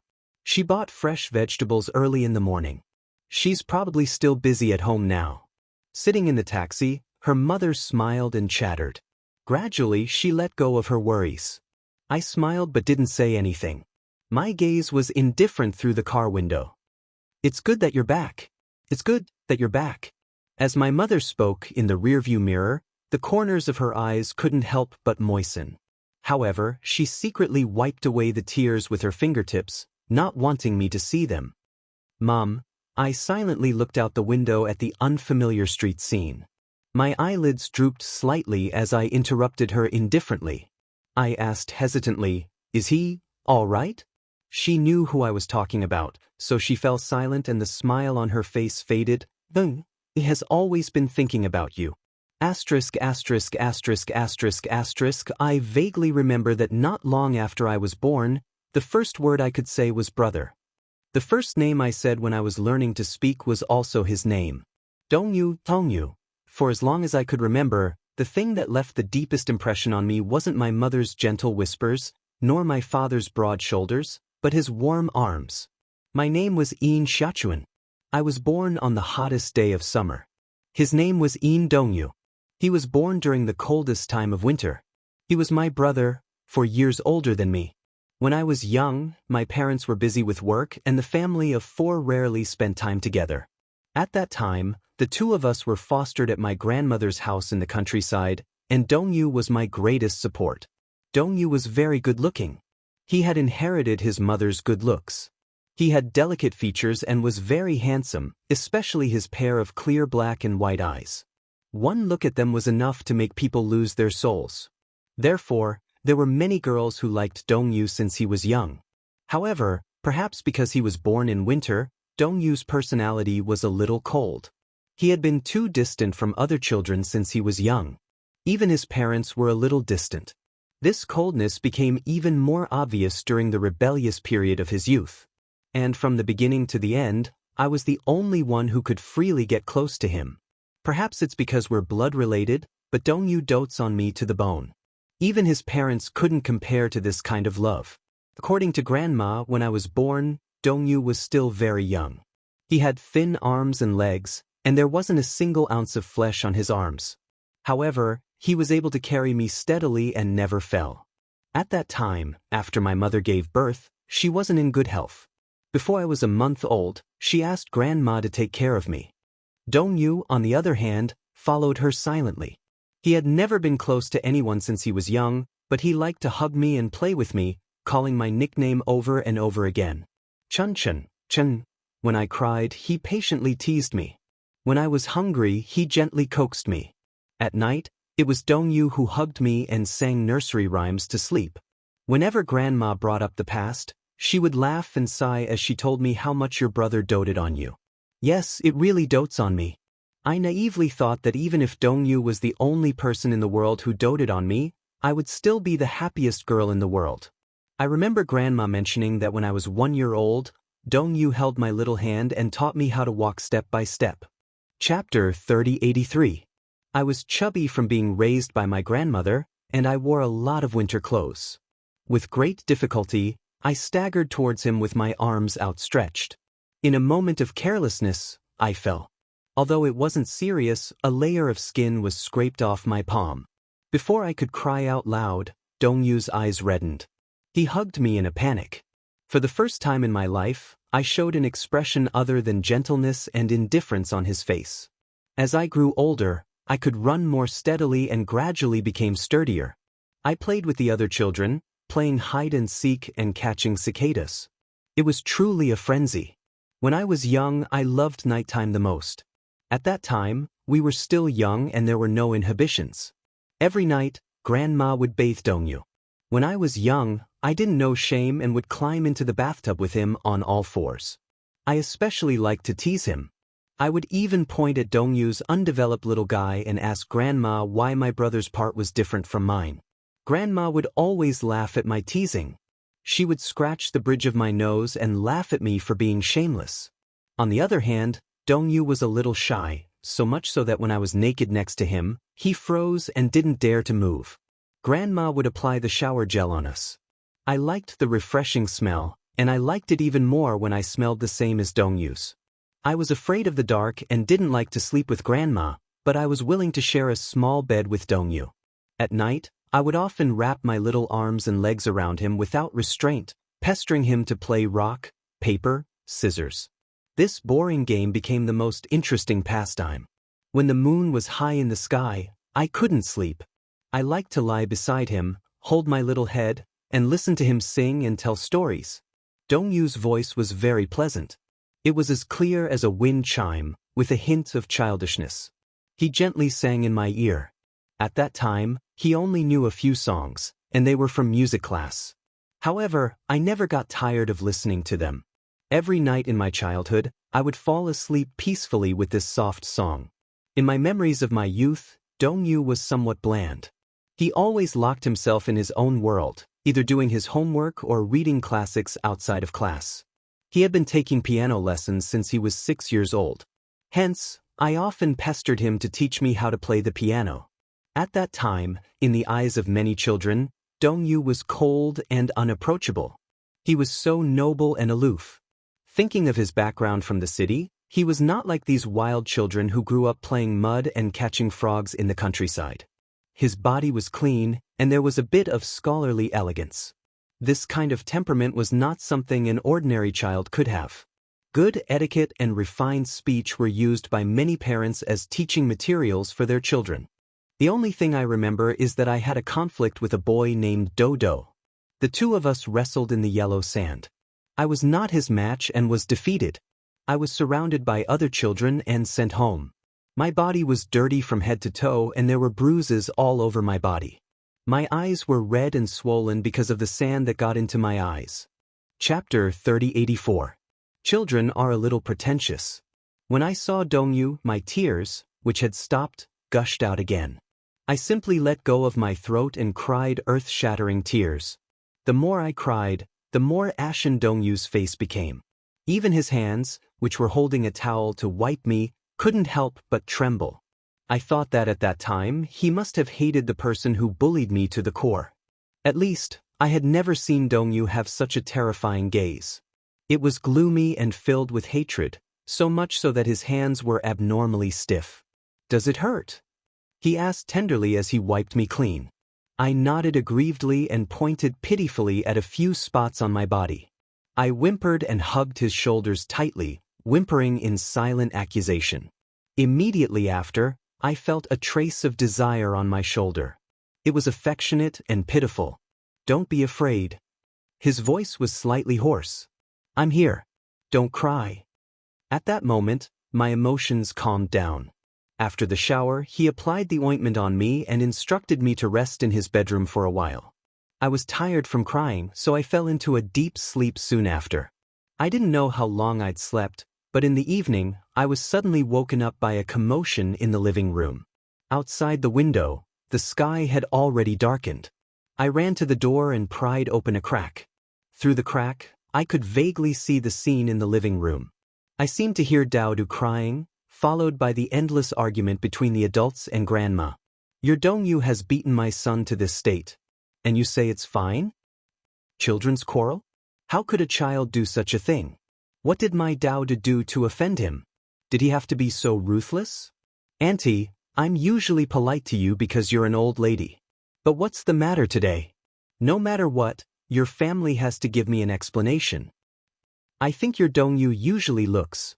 From my point of view, I could only vaguely make out the outline of Dongyu's thin back. He just stood there quietly without any explanation or debate. Even in the face of harsh criticism, he never frowned. I was a little frightened and hid in my room, not daring to go out. I just stared blankly at the scene in the living room. After the argument, Daodu's family left angrily. Grandma frowned and sighed as she turned around. She rubbed her forehead with a headache and asked, "Dongyu, why did you hit Daodu?" Dongyu didn't say anything. The old man got anxious and stomped his feet, urging him a few more times. "Say something." He remained silent for a long time. Suddenly, he stubbornly raised his small face, and a cold expression appeared on his face. "Serves him right." A loud smack was heard. "Don't say that. Fighting is wrong. Dongyu, you have to be sensible and apologize." "He bullied my sister first," Dongyu said angrily. "It's his fault. I'm not wrong. I won't apologize." Grandma was also stunned. After a long pause, she said, not knowing whether to laugh or cry, "I don't know who you take after.